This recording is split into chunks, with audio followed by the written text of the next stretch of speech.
morning the Luna candidates arrived, nobody looked at Eli Weston twice. That was the point, really. The candidates had been groomed for weeks.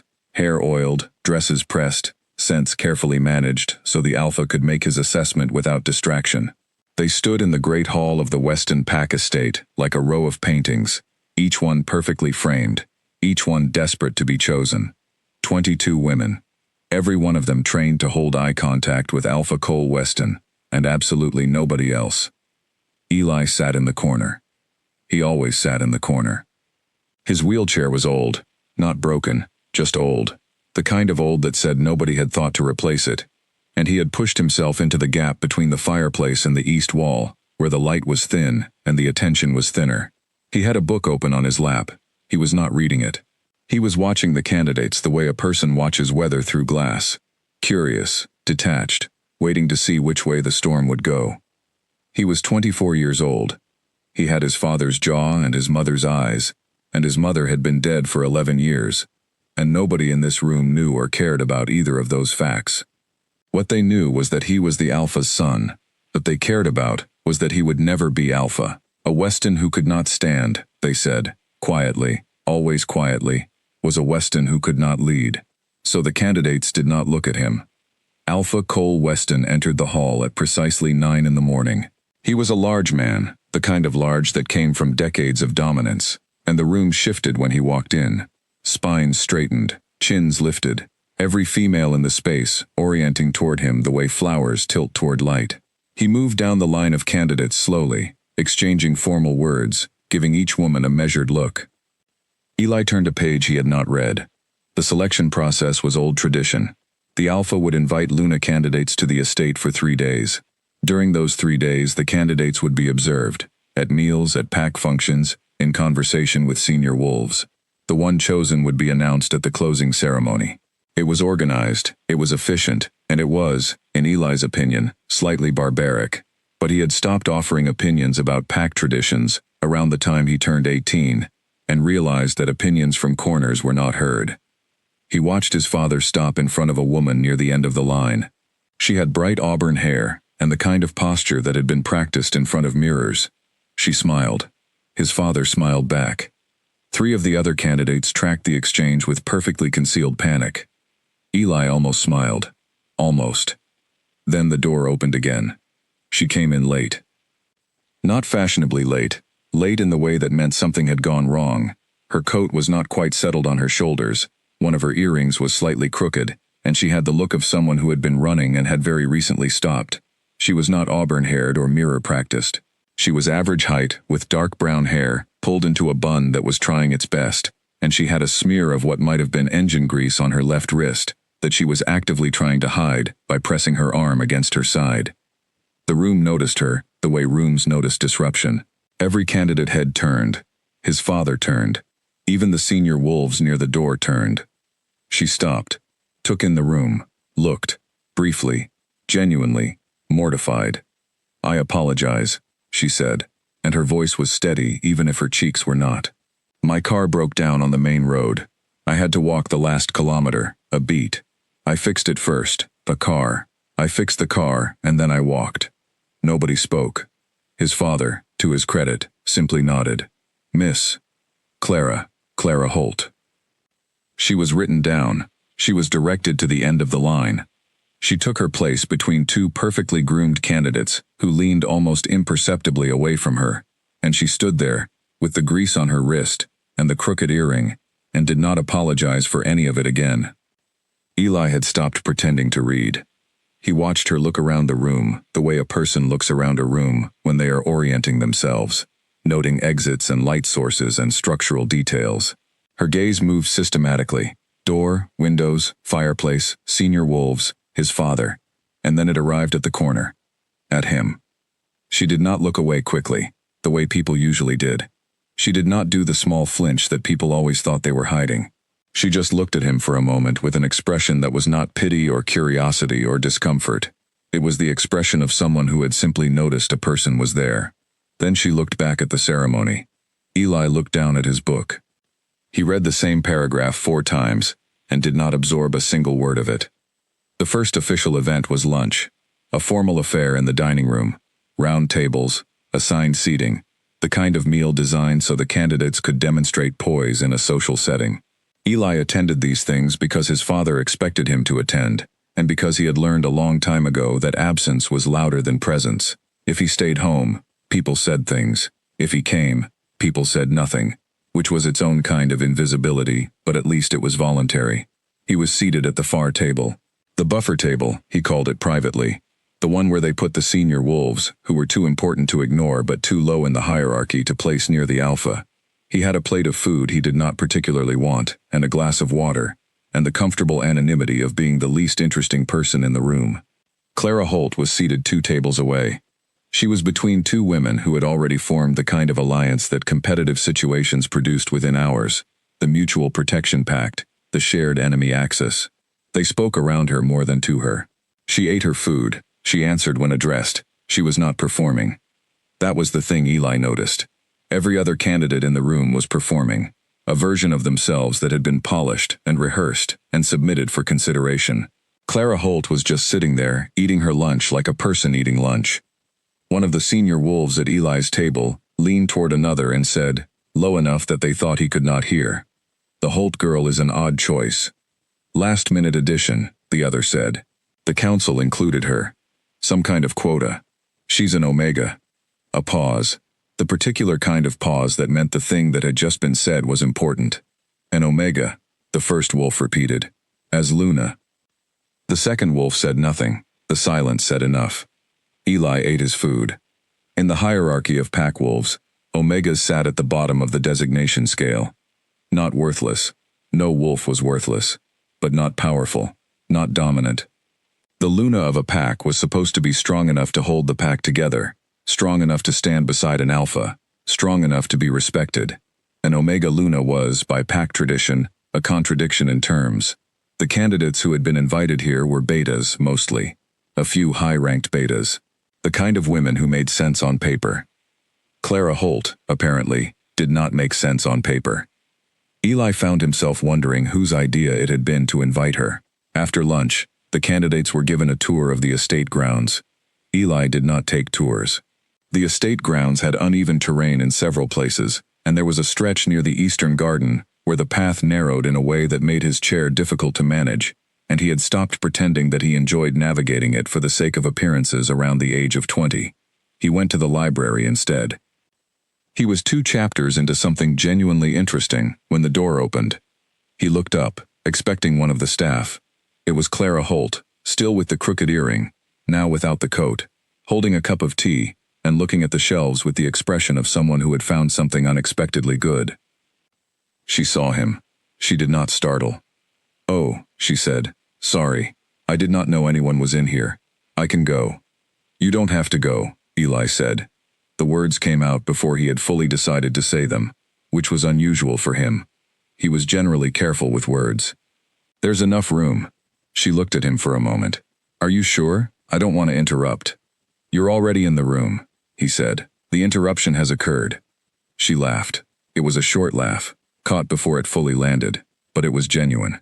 Fair point. She moved to the shelves near the window, not close to him, but not aggressively far, the natural distance of 2 people sharing a space.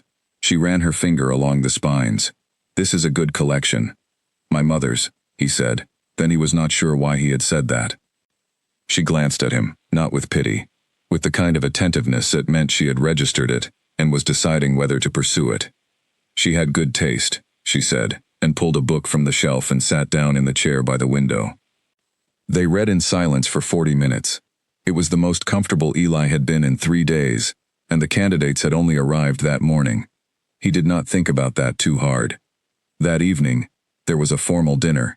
Eli was positioned at the edge of the room, which was where he was always positioned at formal dinners, with a direct line of sight to his father's table. His father sat at the center. The top candidates, the ones who had made strong early impressions, had been rotated into the seats around him. Clara Holt was not among them. She was at a middle table, between a beta woman named Diane, who had spent the afternoon networking aggressively, and an empty chair that someone had abandoned in favor of a better position. Eli watched her eat her soup. He watched Diane lean over and say something to her, something with a smile on it that was not actually friendly. Clara's expression did not change. She said something back. Diane's smile thinned. One of the senior wolves at Eli's table, the same one from lunch, the one who had noted that Clara was an Omega, said, to no one in particular, "She shouldn't be here. It's not fair to the girl. She has no chance." Eli picked up his water glass. "You don't know that," he said. The wolf looked at him. So did two others. It was the kind of look that said they had forgotten he was there and were not sure how to adjust. "She's an Omega," the wolf said. "With respect, it's just not realistic." Eli said nothing else. He set down his water glass. He looked across the room at Clara, who was now listening to something the woman on her other side was saying, with an expression of polite patience, and he thought about the word realistic, and what it had cost him over the years. Quite a lot, it turned out. He went to bed that night and lay in the dark and thought about a woman who had fixed her car and then walked a kilometer, and who laughed at things that were actually funny, and who read in silence without needing to fill it. He thought about her for longer than was probably sensible. The second morning brought the first of the formal assessments. The candidates were evaluated in a series of structured situations: a conflict mediation exercise, a community planning discussion, a session where they each had to present their vision for pack development. The assessments were designed to reveal leadership capability, strategic thinking, and the kind of steady presence Aluna needed. Eli was not part of the assessment committee. He was, as always, adjacent to things. He sat in on the community planning discussion because the session was held in the East Hall, which had good light and was close to the library, and because he was curious. The other candidates presented well. Carefully prepared visions, clearly rehearsed, hitting the right notes: tradition, growth, stability, strength. The committee of senior wolves nodded and made notes. Clara Holt went 7th. She said, "I don't have a presentation. I have a question." The committee exchanged glances. "What does this pack actually need?" she said. "Not what it has always done, not what tradition says a pack should want. What does it need right now? From the people who live here." She looked at the wolves around the room. "I've been here less than 24 hours. I don't know the answer yet, but I would like to." Silence. Then one of the junior wolves, a young man who had been quiet throughout every other presentation, said, "The Eastern Den housing. It's been deteriorating for 2 years, and nobody has allocated repair funds." Clara looked at him. "Tell me more," she said. She spent the next 20 minutes asking questions and listening to the answers, and by the end of it she had a rough list on a piece of paper, and 3 wolves, who had never spoken in an assessment session before, who had said more in 20 minutes than they had in the last year. The committee did not know what to do with her. Eli, from his position near the back wall, thought that was probably the point. He sought her out after. Not deliberately, he told himself, and then acknowledged that was not entirely honest. He found her near the eastern corridor, talking to the junior wolf, whose name, he now knew, was Owen, about the housing situation, in terms that were practical and specific. She looked up when he approached. "Eli Weston," she said, like she had been thinking of what to call him, and had decided on this. "Clara Holt," he said, in the same register. Owen looked between them, then found somewhere else to be. "The housing thing," Eli said. "The Eastern Den. You should know the budget allocation report was buried in committee 3 times. It's not incompetence, it's politics." She looked at him steadily.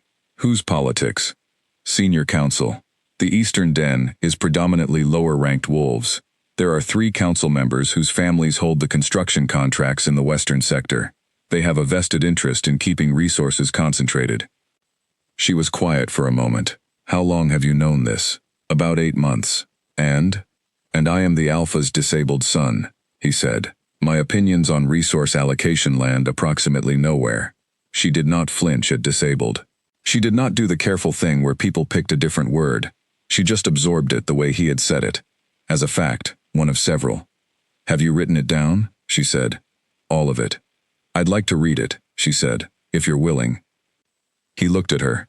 The afternoon light came through the corridor window and hit her face at an angle, and she was looking at him, like what he had just said was the most normal thing in the world. Like of course she wanted to read his documentation. Like of course his 8 months of careful observation had value.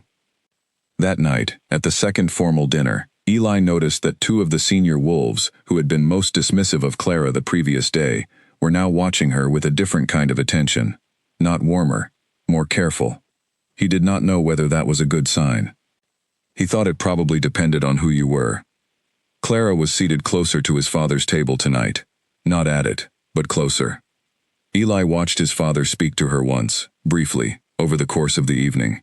His father was not a man who showed much on his face, but Eli had been reading that face for 24 years, and what he saw was not disinterest. He ate his food. He thought, this is going to get complicated. He was right about that, he just did not yet know how right. The second night, while the estate slept, someone went through Clara's room. She did not discover it until morning, and even then she almost missed it. The room the estate had given her was comfortable, not lavish, the kind of comfortable that meant functional and maintained but not prioritized. She had unpacked her single bag the previous afternoon, hung 2 dresses in the wardrobe, placed her small toiletry kit on the bathroom shelf, and left her folder of notes on the desk. The notes were the thing she noticed first, not because they had been moved dramatically, they had been returned to approximately the right position, but because she was meticulous about how she left things, and the angle was 2 degrees off. She stood in the middle of her room and looked at everything very carefully. The dress she had hung on the left was now on the right. Her toiletry kit had been opened and closed. The lid was slightly misaligned. The lining of her bag had been pressed back into place, but not quite correctly, and there was a faint crease where there had not been one before. Someone had searched her room, professionally, or close to it, but not perfectly. She sat on the edge of the bed and thought about this with the kind of stillness that was not calm, but looked like calm from the outside. Her first instinct was to go to the alpha. Her second instinct, arriving about 3 seconds behind the first, and considerably more persuasive, was that going to the alpha, with an accusation she could not prove against people she could not name, on the second day of a selection process she was already at a disadvantage in, was not a strategy. It was a way to look unstable. Her third instinct was to go to the library. Eli was already there. He looked up when she came in. She had become, she realized, someone he looked up for, and she was not sure when that had happened. "You're early," he said. "Someone went through my room last night," she said. He set his book down slowly. His face did not change much, but something in it shifted, not surprise, more like confirmation. What did they take? Nothing. They were looking for something, or they were sending a message, or both. What would they be looking for? I don't know. A reason to disqualify me, maybe. She sat in the window chair, her chair. It had become, over the course of yesterday afternoon, or documentation of something. Or they wanted to see what I knew. He was quiet for a moment. "The folder I gave you last night. I didn't bring it back here. I left it in your study, the way you said." He nodded once. "Good." She looked at him. "You don't seem surprised." "I'm not," he said. "When you asked sharp questions in the assessment yesterday, and 3 wolves spoke who usually don't, you became a variable. Variables make certain people nervous. The council members, or people acting for them." He folded his hands on his lap. "The question is whether this was meant to scare you off, or to gather information. Either way," Clara said, "it means I'm being taken seriously, which is more than I expected by day 2. Something moved across his face. It was brief, and she almost missed it, but she had been paying attention. "You expected not to be taken seriously," he said. "Not a question. I'm an Omega. At an Alpha selection event, I expected to be tolerated." She looked out the window at the grounds, where the morning mist was still sitting in the low places. Being searched is a promotion. He made a sound that was almost a laugh. She counted those. They were rare enough to be worth noting. "We should tell someone," she said. "Not about the search. About the council situation. Someone who can do something about it." "My father," Eli said. "Your father." A silence. The particular kind between 2 people who are thinking the same thing, but approaching it from different angles. "He's not going to hear it from me," Eli said. Not bitterly, just as fact, the way he stated most things. "We have a functional relationship. He doesn't dismiss me. He also doesn't bring me into decisions, and I don't push for it, because we have both learned that this is the arrangement that works." "That sounds exhausting." "You get used to it." She looked at him directly. "You shouldn't have to." The silence this time was different. He looked at her with an expression she could not quite read. Not quite surprise. Not quite discomfort. Something that did not have a clean name. "You're very straightforward," he said. "I've been told that. Usually not as a compliment." "It is one," he said. "From me." She held that for a moment, then stood. "I'll go to the morning session. Keep your head down today. If they searched my room to find out what I know, the last thing we need is for them to realize you gave it to me." He looked at her. He said. "Did I say something wrong?" "No," he said. "People don't generally use that word with me." She picked up her cup, the one she had brought from her room, and thought about what to say to that. "Well," she said finally, "get used to it." And she left. He sat in the library for a long time after she walked out. The morning session was a social evaluation. The candidates were expected to interact with the broader pack community at a gathering in the main courtyard. Children, elderly wolves, families, lower-ranked pack members. The idea was to see how each candidate carried herself outside a formal setting, whether she could be warm and present with all levels of the pack, not just the powerful ones. Most of the candidates were good at this. They had prepared for it. They moved through the crowd gracefully, crouching to speak to children, expressing appropriate interest in the elderly wolves' stories, maintaining the right calibrated warmth. Eli watched from the covered walkway at the edge of the courtyard. Clara did not move through the crowd gracefully. She moved through it like someone at a community event who was genuinely interested in the community, which looked different. She did not crouch to speak to children. She sat down on the ground beside a group of them who were working on something with pieces of wood and string, and joined in. She spent 15 minutes with a very old wolf named Wallace, who had been a builder and who nobody else had stopped to speak to, and she talked to him about the Eastern Den housing the same way she had talked to Owen, which was like the problem mattered. She did not check to see who was watching. That was the thing. Every other candidate checked to see who was watching. It was subtle. A glance toward the alpha's position, a small adjustment when a senior wolf came near. Clara was busy listening to Wallace describe load-bearing wall construction and did not look up. Eli found himself watching her the way he watched things that interested him, with full attention and no particular agenda. One of the senior wolves came to stand near him. Not the hostile one from the lunch table. This was his father's second, a steady man, named Arthur, who had been with the pack for 30 years, and who was, as far as Eli could tell, genuinely good at his job. Arthur watched the courtyard for a moment. "The Holt girl," Arthur said. "What about her?" Eli said, keeping his voice neutral. "She's not like the others." "No. That's either going to be a problem or it's going to be exactly what this pack needs." Arthur glanced at him. "You've spoken with her." It was not quite a question. "We've talked," Eli said. "What do you make of her?" Eli considered his options. He was being asked a direct question by someone who actually listened to answers, which was not a situation he encountered frequently. "She's sharp," he said. "Genuinely so, not performatively. She pays attention to things that most people have learned to overlook. She's not afraid of problems. She asks about them instead of around them." He paused. "She's going to make the wrong kind of enemies if she stays in consideration." Arthur absorbed this. "She already has," he said quietly. "Someone made a complaint to the selection committee this morning. Anonymous. They've alleged that she's been accessing restricted pack records." Eli felt something cold move through him. "And has she?" "No documentation of it, but the allegation is enough to trigger a review." Arthur looked at him steadily. "The committee meets this afternoon. Your father will be informed." Eli said nothing. In his lap, his hands were very still. "Whoever filed it," Arthur said, "they did it early, before she could build more credibility." He paused. "It's the kind of move that someone makes when they're worried." "I know," Eli said. "Do you know anything about what she might have been looking into?" Eli looked at the courtyard, where Clara was still sitting with the children, helping them with whatever the wood and string project was. He thought about the folder he had given her, the documentation, 8 months of careful, precise observation that he had shown to one person in all that time. If she looked into anything, he said carefully, it would have been because someone pointed her in the right direction. Arthur was quiet for a moment. Then, that someone would need to be prepared to say so. On record. Eli met his eyes. "On record," Eli said. It's the only thing that counters an anonymous allegation, Arthur said. A named source.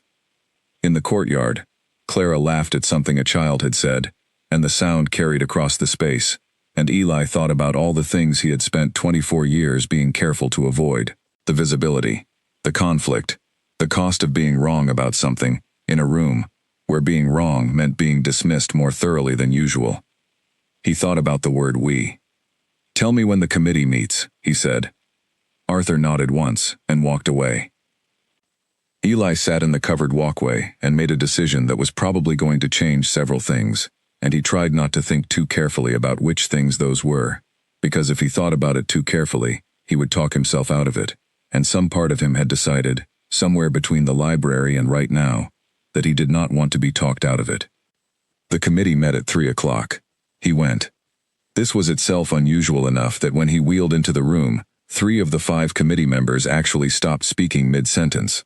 The room was a formal one, a long table, senior wolves on one side, empty chairs on the other. His father sat at the head. His father looked at him, with the steady expression he always wore, which gave nothing away, and never had. "Eli," his father said. "I asked Arthur if I could address the committee," Eli said, "on the matter of the allegation against Clara Holt." A beat. Several committee members exchanged glances. "This isn't standard procedure," one of them said, a heavy-set beta named Gareth who had been on the council for 12 years, and who was, if Eli's documentation was accurate, connected to at least one of the construction contract families. "No," Eli agreed, "it isn't. But an anonymous allegation against a candidate during a selection process isn't standard procedure either, and I have relevant information about the source of what she was looking into," his father said. "Speak." He spoke. He laid it out the way he had written it, not with emotion, not with accusation beyond what the facts supported, but with precision. The construction contracts, the resource concentration, the 3 council members, the 8 months of observations. He had a copy of the documentation in the folder on his lap, and he set it on the table without drama. The room was very quiet. Gareth's face had done something complicated during the presentation. It was now doing something that looked like calculation. "These are serious allegations," Gareth said. "They're documented observations," Eli said. "The allegations, if any, are implied by the facts." He looked at his father. "I'm not claiming Miss Holt accessed anything improper. I'm saying that if she knew anything about the Eastern Den situation, it's because I told her, in conversation, which is not restricted information, and that the anonymous complaint filed this morning is best understood in that context." His father looked at him for a long moment, the kind of long moment that Eli had learned to wait out without filling. "You've been sitting on this for 8 months, his father said. "I have. Why didn't you bring it to me?" Eli held his father's gaze. "Because I did not believe you would hear it." Another silence. This one had a different quality. "All right," his father said. He looked at the committee. "The allegation against Miss Holt is suspended, pending review. The documentation my son has provided will be examined by Arthur and myself." He looked at Gareth. "Gareth, you're recused from anything related to the Eastern Den review for the duration of this process. That's not an accusation. It's standard conflict of interest procedure." Gareth's jaw was tight. "Of course," he said. Eli picked up the folder. He started to move his chair back from the table. His father said, "Eli." He stopped. "Thank you," his father said. He had heard those words before. "Not often. Not like this." "Yes," he said, which was not quite an answer, and left. He sat in the corridor outside the committee room and felt the aftermath of adrenaline, which was not pleasant, and also, underneath that, something else that he did not immediately have a word for. It was the feeling of having done something, not advised, not observed from the corner, actually done something, where the outcome was uncertain and the risk was real. Clara found him there. He did not ask how she knew. "I heard about the allegation," she said, and she sat down on the bench across from him, which put them at the same level, which was something almost nobody thought to do. "It's been suspended," he said. She looked at him. Her expression was doing something he had not seen it do before. It was less controlled than usual, and what was underneath was not gratitude exactly. It was something more complicated. The kind of thing that happened when someone did something for you that you had not known to ask for. You went in there, she said. Someone pointed me in the right direction, he said. Her own words, given back. She breathed out, not quite a laugh, something more than a laugh. Eli. The documentation was relevant, and the committee needed to hear it. He looked at his hands. And you shouldn't have been carrying that alone. You barely know me, she said. I know enough, he said. It came out quieter than he intended. She was quiet for a moment. The corridor was empty, and the afternoon light came through the high windows in long bars, and somewhere in the estate, the formal schedule of the selection process was continuing without either of them. Why did you wait 8 months, she said.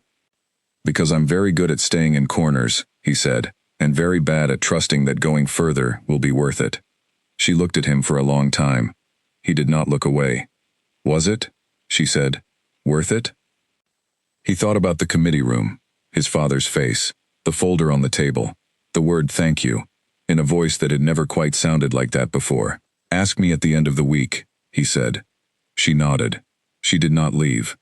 They sat in the corridor together until the light changed, and neither of them needed to fill it with anything, and outside the pack moved through its evening, unknowing, while something between two people in a quiet hallway continued to develop into whatever it was going to be. That night, at the third formal dinner, Eli was moved to a different table. Not the buffer table. Closer. He noticed.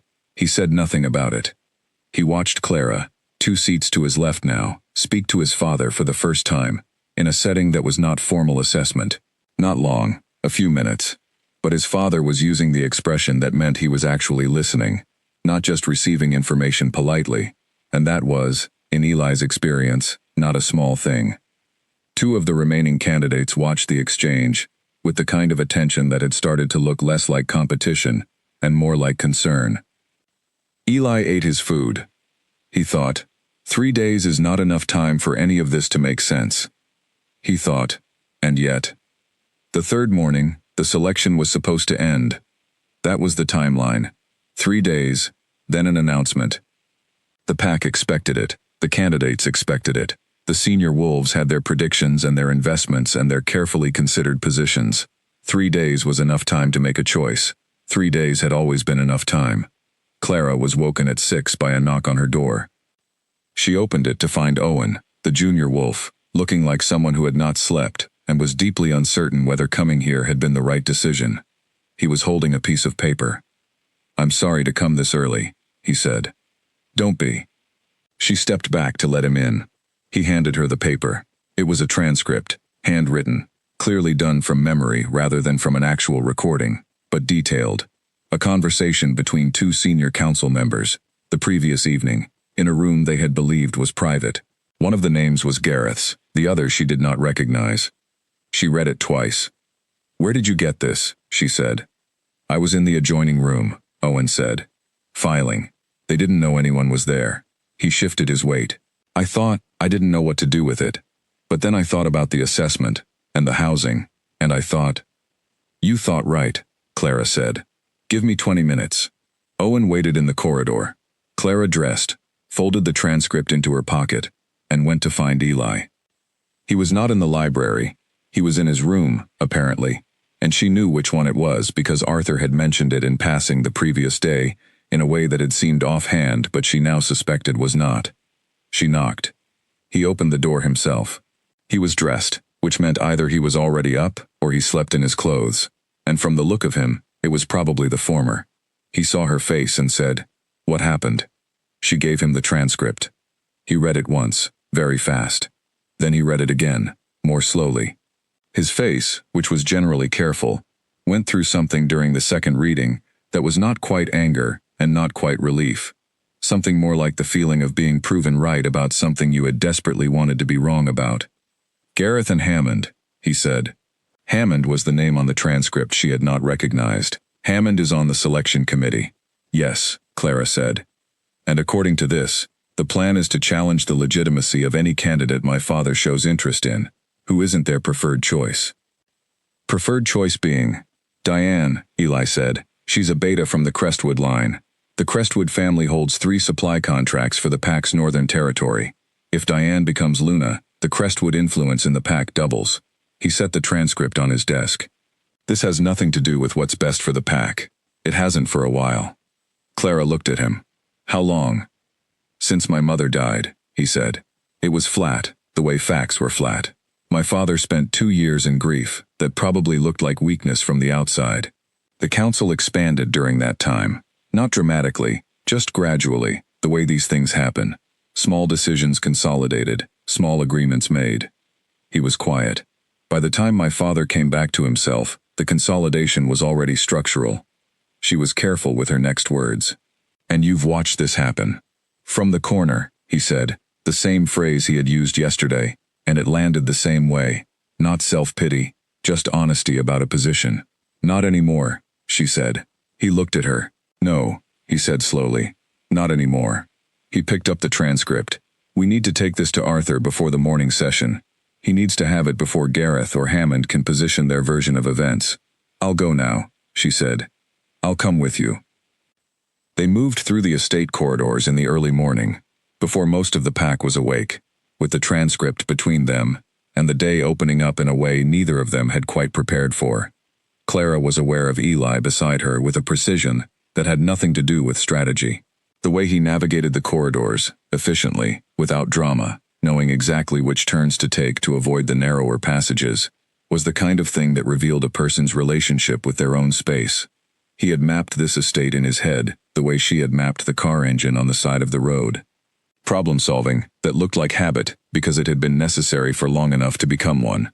Arthur met them in his office. He read the transcript without expression. When he finished, he set it on his desk with the precision of someone handling something they intended to act on. Owen, he said. Yes, Clara said. He's willing to speak to what he heard? He is. Arthur nodded once. I'll need an hour. Keep both of them, you and Owen, available. Don't discuss this with anyone else. He looked at Eli. You did right to bring this before the morning session. It was her instinct, Eli said. Arthur looked at them both with an expression that was almost warm. I know, he said. They left. In the corridor, Clara let out a breath she had been holding for approximately 45 minutes. Now we wait, she said.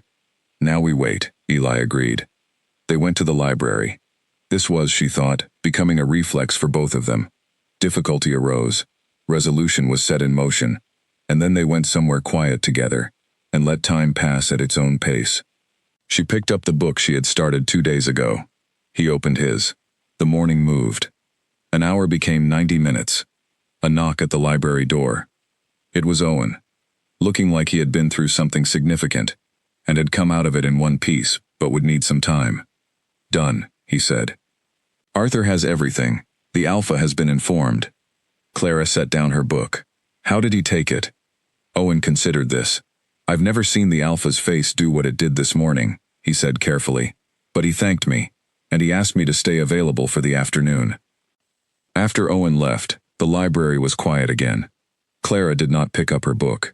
She sat with the cup of tea she had long since stopped drinking, and thought about what came next. The selection, she said. He still has to make a choice. Yes, Eli said. Whatever happens with Gareth and Hammond, that doesn't change what this week was for. No. She looked at him.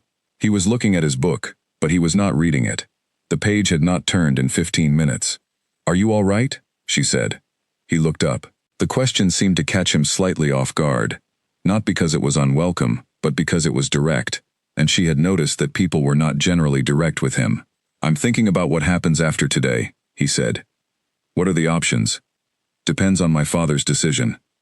He set the book on his lap. If he chooses one of the beta candidates, the council situation gets resolved quietly. A new Luna is selected from among the approved options, and everything continues as it has. Some things improve. The Eastern Den gets its repairs eventually, now that the documentation is on record. But the fundamental dynamic doesn't shift.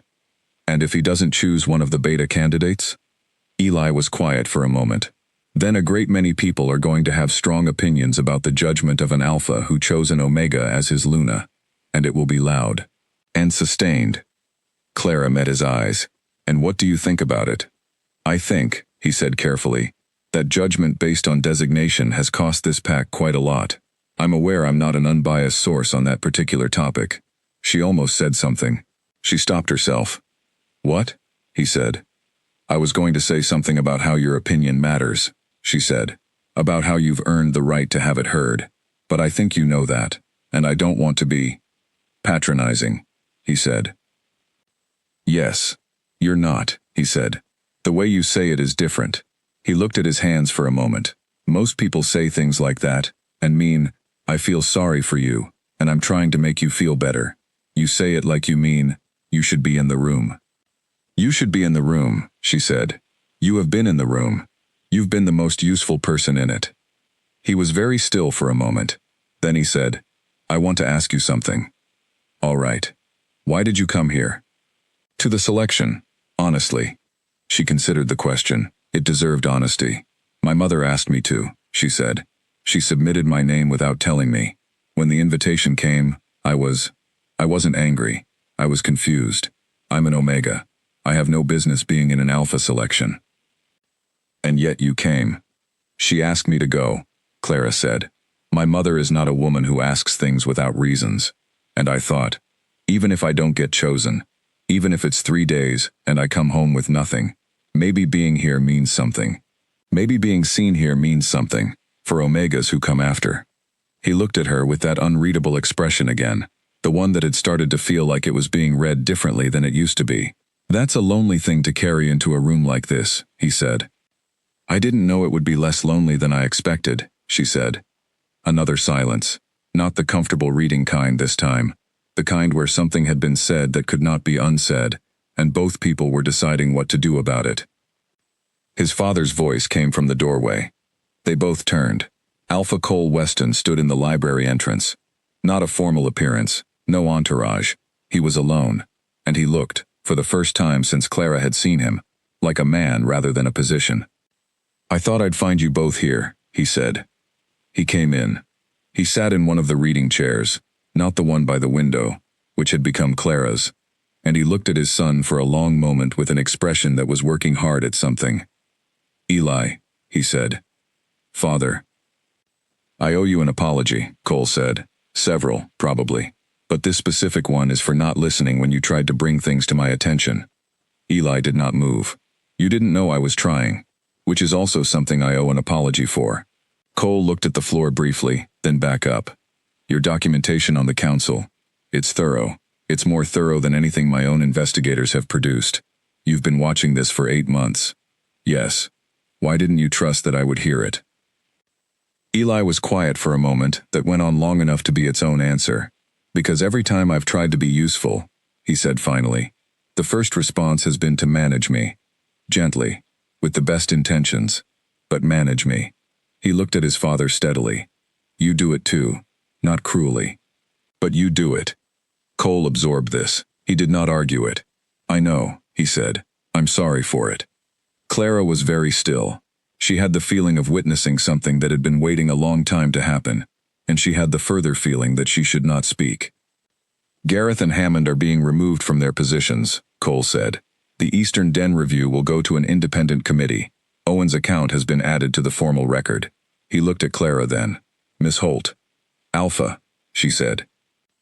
You came to this selection at a disadvantage and managed to uncover more about the health of this pack in 2 days than most candidates ever look for. He paused. You also spent considerable time in this library with my son. Yes, she said. I'm not sure what to make of that, he said, except that Eli hasn't spent considerable time with anyone in longer than I can easily remember, and the look on his face right now is one I haven't seen before. He stood. The announcement is this afternoon. I wanted you both to hear something first. He looked at Eli. You're going to have a seat on the Resource Council, formal appointment, starting immediately. Eli said nothing. His hands were very still on his lap. Your documentation is the reason we caught this before it went further, Cole said. That deserves acknowledgement and a formal role. It's overdue. He looked between them. Whatever else the afternoon brings. I wanted that to be said first. He left. The library was very quiet. Clara looked at Eli. His expression was doing something she had never seen on it before. Not quite emotion, but the skin of something very large underneath something very controlled, and he was holding it together with the practiced composure of someone who had held things together alone for a long time. "Eli," she said. "I'm fine," he said. And then, "I might need a moment." "Take it," she said, and looked out the window, and gave him the privacy of her gaze turned elsewhere. And outside the estate was going about the business of a normal morning, while inside the library, something very large and very long-waited, quietly rearranged itself. The announcement was at 4. All 22 candidates stood in the great hall, the senior wolves, the full pack community. The hall was full in a way it had not been on the first morning. People had heard things. Word had moved through the pack the way it always did, through the invisible channels of a community that lived close together, and the air in the room was different. Eli was positioned near the front, not in the corner. His father stood at the center. The selection of a Luna, Cole said, was among the most important decisions an Alpha made. It was not merely about strength of designation or social standing. It was about what the pack needed. Who could hold the pack together, not by power, but by presence? Who could see what others overlooked? Who could walk into a room and make it larger for everyone in it? He looked, once, at Clara. Clara was standing with the other candidates, her hands quiet at her sides, and her face had gone very still in the way that meant she was managing something considerable. "I am making an unconventional choice," Cole said. "I'm aware of that. I am also making the right one." He paused. "Clara Holt." The room held its breath. "If she accepts," he said, and looked at her. Every head turned. 21 candidates, all the senior wolves, the entire assembled community. Clara looked at Cole. She looked, briefly, at Eli. He could not tell what was on her face from this distance, something between wait and recognition, the expression of a person to whom something has just become real. "Yes," she said, "I accept." The room released its breath. Not all of it was warm. Eli heard the particular quality of silence from certain corners, the resistant silence, the one that meant this was not over, that the opposition had been checked but not resolved. He noted it. He filed it. He would deal with it. That was the thing that had changed, he realized. Not his position. That would take time to shift, formal appointment or not. Not the pack's structure. That would also take time. What had changed was the certainty that he would deal with things, that he would be in rooms, that he would speak, that there was a we that included him. Clara was surrounded afterward, the way newly announced Lunas were surrounded, people assessing, people offering congratulations that meant different things depending on who offered them, people who were already calculating what her selection meant for their own positions. She moved through it with steadiness. She was good at steadiness. She found him on the edge of the room. She did not say anything for a moment. She just stood beside him, which was easier than it sounded, because most people hovered at a slight remove when standing near his chair, and she stood beside him at the natural distance of two people standing beside each other. "Are you all right?" he said. He was giving her question back. "Yes," she said, terrified, but yes. She looked at the room. All the people, all the threads she had just picked up, all the weight of what she had accepted. "I have a lot to learn." "Yes," he said. "I'm going to need help." "Yes," he said again. She looked at him. He looked at her. Something was being said that was not being spoken, and both of them knew it, and neither of them moved to make it explicit yet, because there was time, and because some things were better held for a little while before they were named. "Come find me in the library tomorrow," he said. "I will," she said. She moved back into the room. He sat on the edge of it and watched, not from the corner this time, but from a slightly different position, one that had a clearer view, and that would have to do for now. Outside, the sun was setting on the Weston estate, and the pack was already beginning the slow process of rearranging itself around a new center of gravity. Inside, a seat on the Resource Council was waiting. A library was waiting. A person who used the word "we like it" meant something was waiting, 2 rooms away, surrounded by people, and not quite within reach yet. He could be patient. He had been patient a long time. He could be patient a little longer. The week after the announcement was like standing in the eye of something. Clara felt it as a kind of stillness that was not actually still, the surface calm of a lake while everything underneath adjusted its position.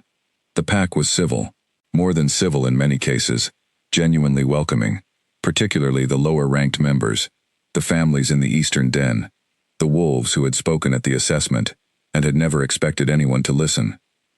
They looked at her with something she did not feel she had earned yet, and was going to spend a long time working toward. The senior level was more complicated. Not hostile. The removal of Gareth and Hammond had been surgical, and public enough that overt hostility would have looked like alignment with them.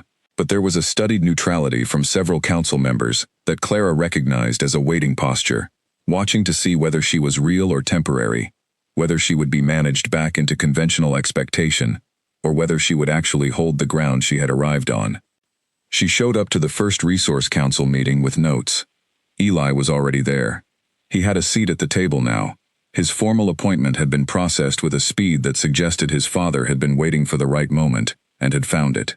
He looked up when Clara came in and moved his materials to make space beside him, which was efficient and natural and also, she thought, slightly deliberate. She sat next to him. The meeting went for 2 hours. Clara listened more than she spoke. This was a choice, not a limitation. She understood that walking into a room she did not yet know and immediately dominating it was a good way to get information withheld from her in future meetings. She asked 3 questions. 2 of them required the kind of answers that were difficult to give vaguely, and the third one was about the Eastern Den budget specifically, delivered at a moment when the conversation had naturally arrived there. The response to the third question was interesting. 3 council members found things to look at on the table in front of them. One gave an answer that was technically accurate, but contained a significant omission. Eli, without looking at Clara, slid a piece of paper across the table toward her, with a column of figures on it. She picked it up. She looked at the figures. She looked at the council member who had answered. She said, "This shows an 18-month shortfall. When was this identified?" "A beat. 11 months ago," the council member said. "And the decision not to act on it," Clara said, "was made by the committee at the time. It's on record." "I'd like to review the record," she said, "for context." Eli made a note on his own papers. She did not look at him. She did not need to. After the meeting, in the corridor, he said, 14 months, actually. The figure on that sheet was conservative. "I guessed," she said. "I was trying to give them a lower number than the real one, so the gap between their answer and reality would be obvious." She glanced at him. "Did it work?" 3 of them are now deciding whether to get ahead of the story or let it develop," he said. 2 of them are probably already talking to Arthur." He paused. "The one who answered you, Morrison, is the least connected to the Gareth situation. He might be reachable. Should I reach him?" "Not today. Let him come to you if he's going to. Approached people dig in. Worried people sometimes choose their own exits." She nodded slowly. "Where did you learn to read rooms like this?" He was quiet for a moment. "I've been sitting in them for a long time without the option to actively participate," he said. "You observe more when you're not performing." She thought about that. "That's a terrible thing, and also a genuinely useful thing." "Yes," he said, both at once. They walked. She walked. He moved beside her, toward the library, which had become the natural place they ended up, after things that required debriefing. This was not something either of them had agreed to. It had simply happened, and then happened again, and had now become a pattern with the comfortable permanence of a pattern that both people are maintaining on purpose. The library was empty. She made tea. He arranged his papers. This, too, was routine. "Your father is holding a reception next week," she said, sitting in the window chair, "for the broader alliance packs. It's the first time he's hosted since—" She stopped. "Since my mother," Eli said. He said it easily, the way people said things they had said to themselves many times. 11 years. "How are you feeling about it?" He picked up his pen. "Put it down. I don't usually get asked that about pack events." "I'm asking." He looked at the window. Outside, the grounds were in the particular gray-green of autumn beginning. Not unpleasant, just subdued. "Complicated," he said. "The reception is important. The alliance relationships have been underdeveloped since my mother died. She was the one who maintained them personally. My father managed them formally, but she was the relationship." He paused. "And I will be at this reception in a way I haven't been at others, because of the council appointment, and there will be people there who have opinions about what I am, and am not capable of. Alliance pack wolves," she said. "Some of them have never met me. Most of them have a version of me in their heads that is built from information that traveled through several levels of second hand." "What version is that?" He was quiet for a moment. The Alpha's disabled son, he said. Kept at the estate. Present at events but not involved. A complication. A tragedy, depending on how sympathetic the source. He said it without heat, which was somehow worse than if he had been angry about it. They'll look at the council appointment and they won't know what to do with it. Good, Clara said. He looked at her. Let them not know what to do with it, she said. You don't owe anyone a narrative that makes them comfortable. He looked at her for a long moment. You say things, he said, that I have thought for a long time, and not said out loud. You can say them out loud, she said, to me at least. Another long moment, the kind that had a direction. Can I ask you something? He said. You keep asking that. I keep having questions. Ask. He looked down at his papers, then back up. What do you want? From this, the Luna position, the pack, all of it. Not what you said in the assessment, the public version. The actual thing. She held the question. It deserved holding. I want it to be real, she said finally. I want to actually do the work, not perform it. I want the Eastern Den fixed, and the budget transparent, and the wolves who never got to speak in an assessment room, to have a way to be heard. She looked at her tea. And I want to not be what everyone assumed I would be. The Omega who lasted a week, and then got managed out quietly. You're not going to be managed out, he said. How do you know? Because I've watched 12 years of managed out, he said. And you are not built that way. She looked at him. Neither are you. I used to be, he said. I was very good at it, taking less space, being useful from a distance, staying in corners. He picked up his pen again. I'm finding it more difficult recently. Good, she said again. And then, for what it's worth, I think you're the most useful person in any room you've been in this week. Not because of the documentation, though that matters. Because you think carefully, and you're honest, and you don't stop at the surface of things. She looked at him steadily. The pack is lucky to have you working for it. He was very still. She had learned his stillness by now, the different kinds. There was the careful stillness of concealment, and the thoughtful stillness of processing, and this one, which was the stillness of someone who had received something they did not know how to hold. Thank you, he said. You're welcome, she said, and they both picked up their work, and outside the afternoon moved on, and inside the library 2 people sat with something between them that was growing into a shape neither of them had named yet, but both of them could feel the edges of. The reception was in 6 days. 5 days before it, Morrison came to Clara's office. She had an office now. It was still slightly bare. She had been too busy to properly settle it, but it had a desk and shelves and a window with a reasonable view of the grounds, and she had been in it every morning since the selection. Morrison knocked on the open door with the posture of a man who has made a decision and is committed to it, but has not yet decided whether to be relieved or terrified. Miss Holt. Mr. Morrison, come in. He sat. He was a man in his 60s, long council experience, the kind of weathered competence that came from decades of navigating institutional politics. He looked at her with an assessment she did not pretend not to notice. I owe you some information, he said. I thought you might, she said. He laid it out cleanly. He was too experienced to attempt anything elaborate. The 14 months, the decision sequence, who had been in the room, what had been said, and what had been implied. He was not one of the architects of it, he said, and she believed him, not because she trusted him yet, but because the account was too specific and too self-incriminating, in the right small ways, to be a constructed narrative. Why are you telling me? She said. Because I've watched this council for 20 years, he said, and I've made the mistake of staying quiet about the wrong things more than once. I don't have many years left in this position. I'd like the last of them to mean something. She looked at him. What do you want in return? He shook his head.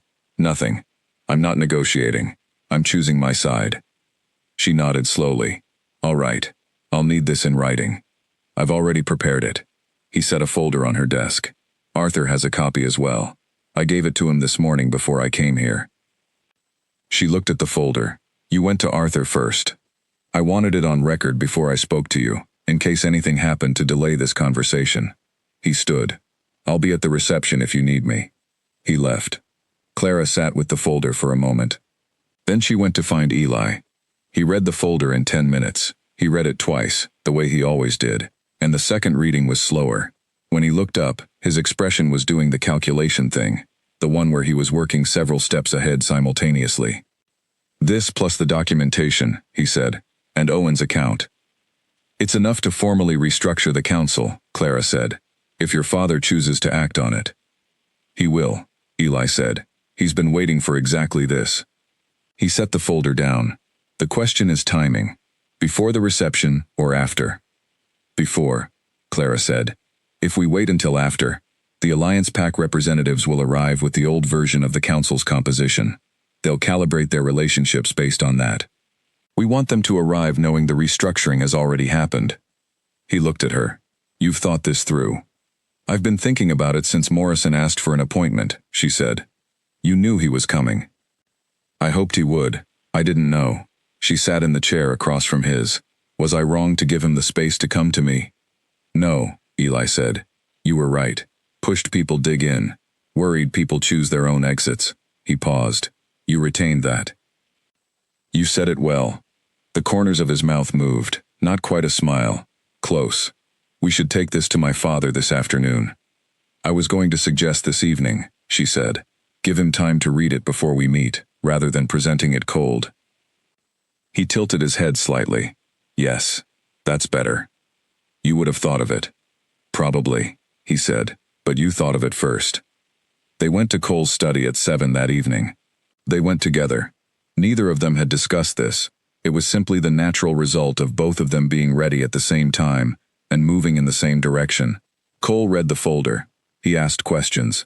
He was thorough and unhurried, and by the end of the meeting he had a legal pad full of notes in his own handwriting. He looked at them both when he was done. Something moved across his face. Not an easy expression to read, but Eli could read it, and what it said was that his father was seeing something he had been slow to see, and was making peace with having been slow. "The restructuring announcement," Cole said, "will go out tomorrow. Formal council session, noon. I want you both there." "Both of us," Eli said. "Both of you," Cole confirmed. He looked at his son with the direct, uncomplicated look that was new between them, or not new exactly, but newly available. "You should have been in these rooms years ago." Eli did not speak for a moment. "We're in them now," he said. Cole nodded. "Yes, we are." The restructuring announcement went out the next morning. By noon, the full council had assembled, 3 positions were formally vacated, and Morrison's account was entered into the official record. The announcement to the broader pack followed 2 hours later. By evening, the invisible information networks of a pack community had processed most of it, and the reception 5 days away was being spoken about differently. Not as a social event, but as a signal. The first gesture of a pack that was actively reorganizing itself. Clara went to the library that night at 9. Eli was there. He had not been expecting her, or had been, in the way you half expect things you have started to hope for. He looked up, and his expression did the thing where it tried to stay neutral, and was not entirely successful. "I thought you would be exhausted," he said. "I am," she said. "I came anyway." She sat in the window chair. Outside it was fully dark, and the estate grounds were lit only by the path lights, which made everything beyond the window look like a different world. Today was a lot. "Yes." "How are you doing?" He considered it properly, the way he did when she asked. "Better than I expected," he said. "Different from how I expected." He looked at his hands. "I thought having the council position formally would feel like what I had been waiting for. A resolution of something, and it does feel like that. But it also feels like," he paused, "like the beginning of something, rather than the end," she said. "Yes," he said, "like the beginning." She looked at him across the room. The fireplace was lit, and the light moved over his face, and she thought about corners, and about staying in them, and about the fact that some people spend so long in corners they become invisible, even to themselves, and what it meant to watch someone step out of one. "Eli," she said. "Clara," he said, in the same tone, her name as a response. "I'm glad I came to this selection," she said. He was quiet. "I'm glad you came," he said. The selection might have been glad as well, and then, "I am, personally, glad." She looked at him. That's the least smooth version of that you could have said. I'm aware, he said. And this time the almost smile was a full one, brief and genuine, and she held it in the way she held all of them, as something worth counting. Outside, the night was quiet. Inside the library, two people sat with something that was real, and becoming more real, and neither of them rushed it, because some things were worth letting grow at their own pace. 4 days until the reception. Something would happen before then. Clara felt it, the particular atmospheric pressure of something not yet visible but approaching. She had felt it before, in smaller ways. The way the council members who had been quiet were now watching her more carefully. The way certain conversations stopped when she entered rooms. The way the pack's visible warmth had a colder layer underneath it, in specific quarters.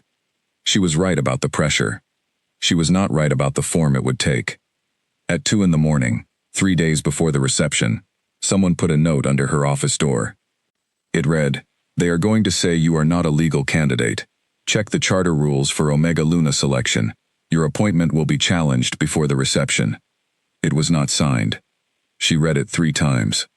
Then she went to the library, which was empty and dark, and turned on the small lamp on the reading table, and found the charter volume on the 3rd shelf from the top. She read until dawn. By the time the estate was waking up, she had found what they were planning to use. The charter, written 40 years ago, contained a clause that had never been used, a formal challenge mechanism that allowed any PAC member of Beta designation or above to contest a Luna appointment within the first 30 days on grounds of designation incompatibility. The clause had been included as a formality. No Alpha had ever appointed an Omega as Luna before, so it had never been invoked. It could be invoked now. If it was invoked before the reception, the appointment would be formally suspended pending a council vote. With Gareth and Hammond removed but their allies still in remaining positions, a council vote was not a guaranteed outcome. Clara sat with this at the reading table as the morning light came in, and thought about who had sent the note, and whether to trust it, and what to do with 36 hours, and a problem that had a legal dimension she was not equipped to address alone. She thought about who she would tell first. She already knew the answer. She went to find Eli. Eli read the note. He read the charter clause. He read it again. And then he said nothing for 90 seconds, which meant he was moving through 4 or 5 scenarios simultaneously, and discarding the ones that did not hold. Clara waited. She had learned to wait for this.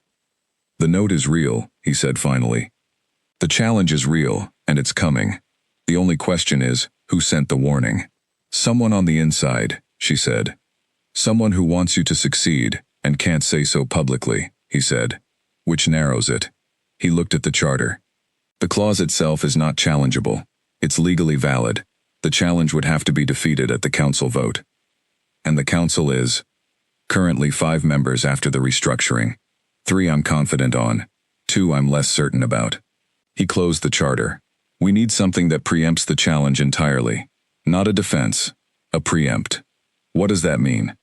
The clause can be invoked by any PAC member of Beta designation or above.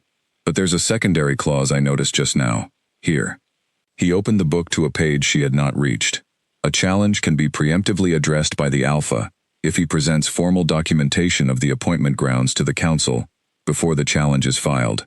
If the documentation is accepted by a majority vote, the challenge process is closed." Clara stared at the page. He can foreclose the challenge by getting the vote first. Before they file. Yes. If my father presents the appointment rationale formally to the council today and gets 3 votes, the challenger loses their mechanism. He looked at her. It requires my father to move quickly, and it requires him to make a clear, documented case that the appointment is in the PAC's best interest, despite the designation concern. Can he make that case? Yes, Eli said. I can help him make it. He was already pulling out papers. The community assessment results, your handling of the Gareth situation, the Morrison account, the fact that you identified and managed an internal political threat in the first 72 hours of your appointment, that's a better argument for Luna capability than anything a designation marker offers. People will say the designation issue is separate from capability, Clara said. And we'll say that 40-year-old charter language written before any Omega had the opportunity to demonstrate the kind of leadership you've demonstrated is not a substitute for evidence. He was writing now, fast, the focused writing of someone who is thinking at full speed. The charter clause says designation. It doesn't define why designation should matter for the role. We can argue the function. Clara sat across from him and watched him work, and thought about the fact that she had known this person for less than 2 weeks, and trusted his mind more than almost anyone she had ever met. "You haven't slept," she said. "I'll sleep after," he said, not looking up. "Eli." "Clara." He glanced up briefly. "Let me finish the argument first." She made tea. She sat. She read the charter sections he was not currently focused on, and flagged 2 things: a definitions clause that was useful, a procedural note that was not, and passed them across the table. He incorporated the first, set aside the second, and kept writing. By 7 in the morning they had a brief, not a polished document. That was Arthur's job, and they were going to Arthur next, but a complete, structured argument, point by point, ready to be shaped into formal language. Clara read it top to bottom. "This is good," she said. "It's good enough," he said, which for Eli meant the same thing. They went to Arthur. Arthur was in his office by 7:30. He read the brief in 12 minutes. He looked at Eli and said, "How long did it take you to write this?" "About 2 hours." Arthur looked at the document. "It would have taken my drafting team a day." He picked up his pen. "I'll have a formal version ready by 10. I'd like to present it to the Alpha by 11. "Is that enough time?" Clara asked, "before they file the challenge?" "They won't file until this afternoon," Arthur said. "They'll want to file in the late morning, when there's maximum disruption before the council can convene. If we present to the Alpha by 11 and call an emergency council session for noon, we preempt the filing window." Clara looked at Eli. He looked at her. "All right," she said. "Go get breakfast," Arthur said. "Both of you. You look like people who have been awake since 2 and surviving on tea." They went to the kitchen, not the formal dining room, the actual kitchen, which was occupied at this hour by 2 staff members who looked at them with the mild surprise of people who did not expect the Alpha's son and the newly appointed Luna to appear asking for eggs before 8 in the morning. Clara asked politely. The eggs appeared. They sat at the kitchen table and ate, which was the most normal thing either of them had done in days. "Who do you think sent the note?" she said. "Morrison," he said. "He's already positioned himself on your side.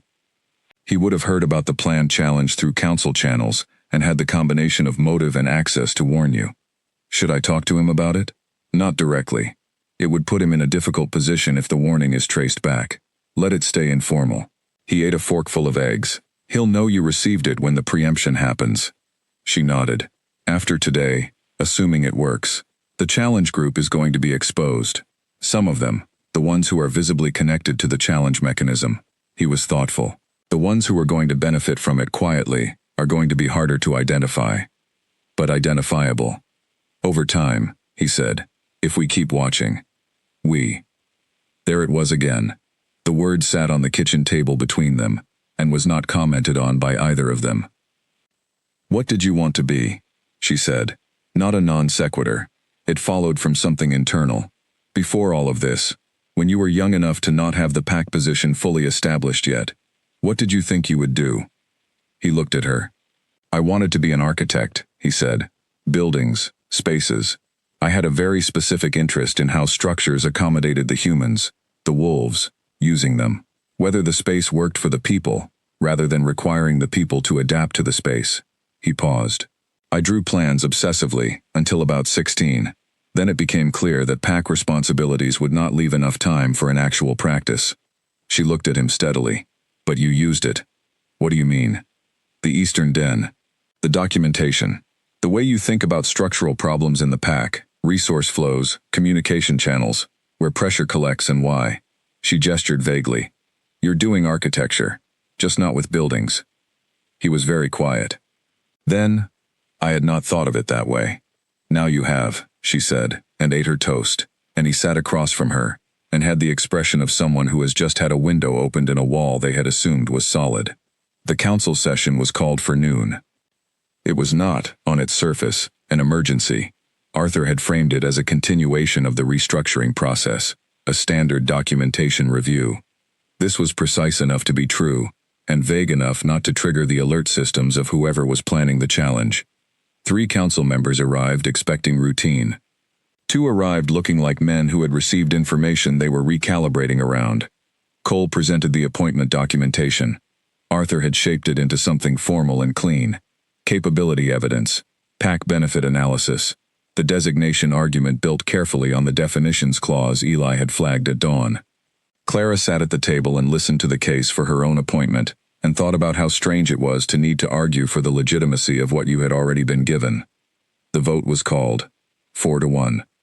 The dissenting vote was one of the 2 who had arrived recalibrated.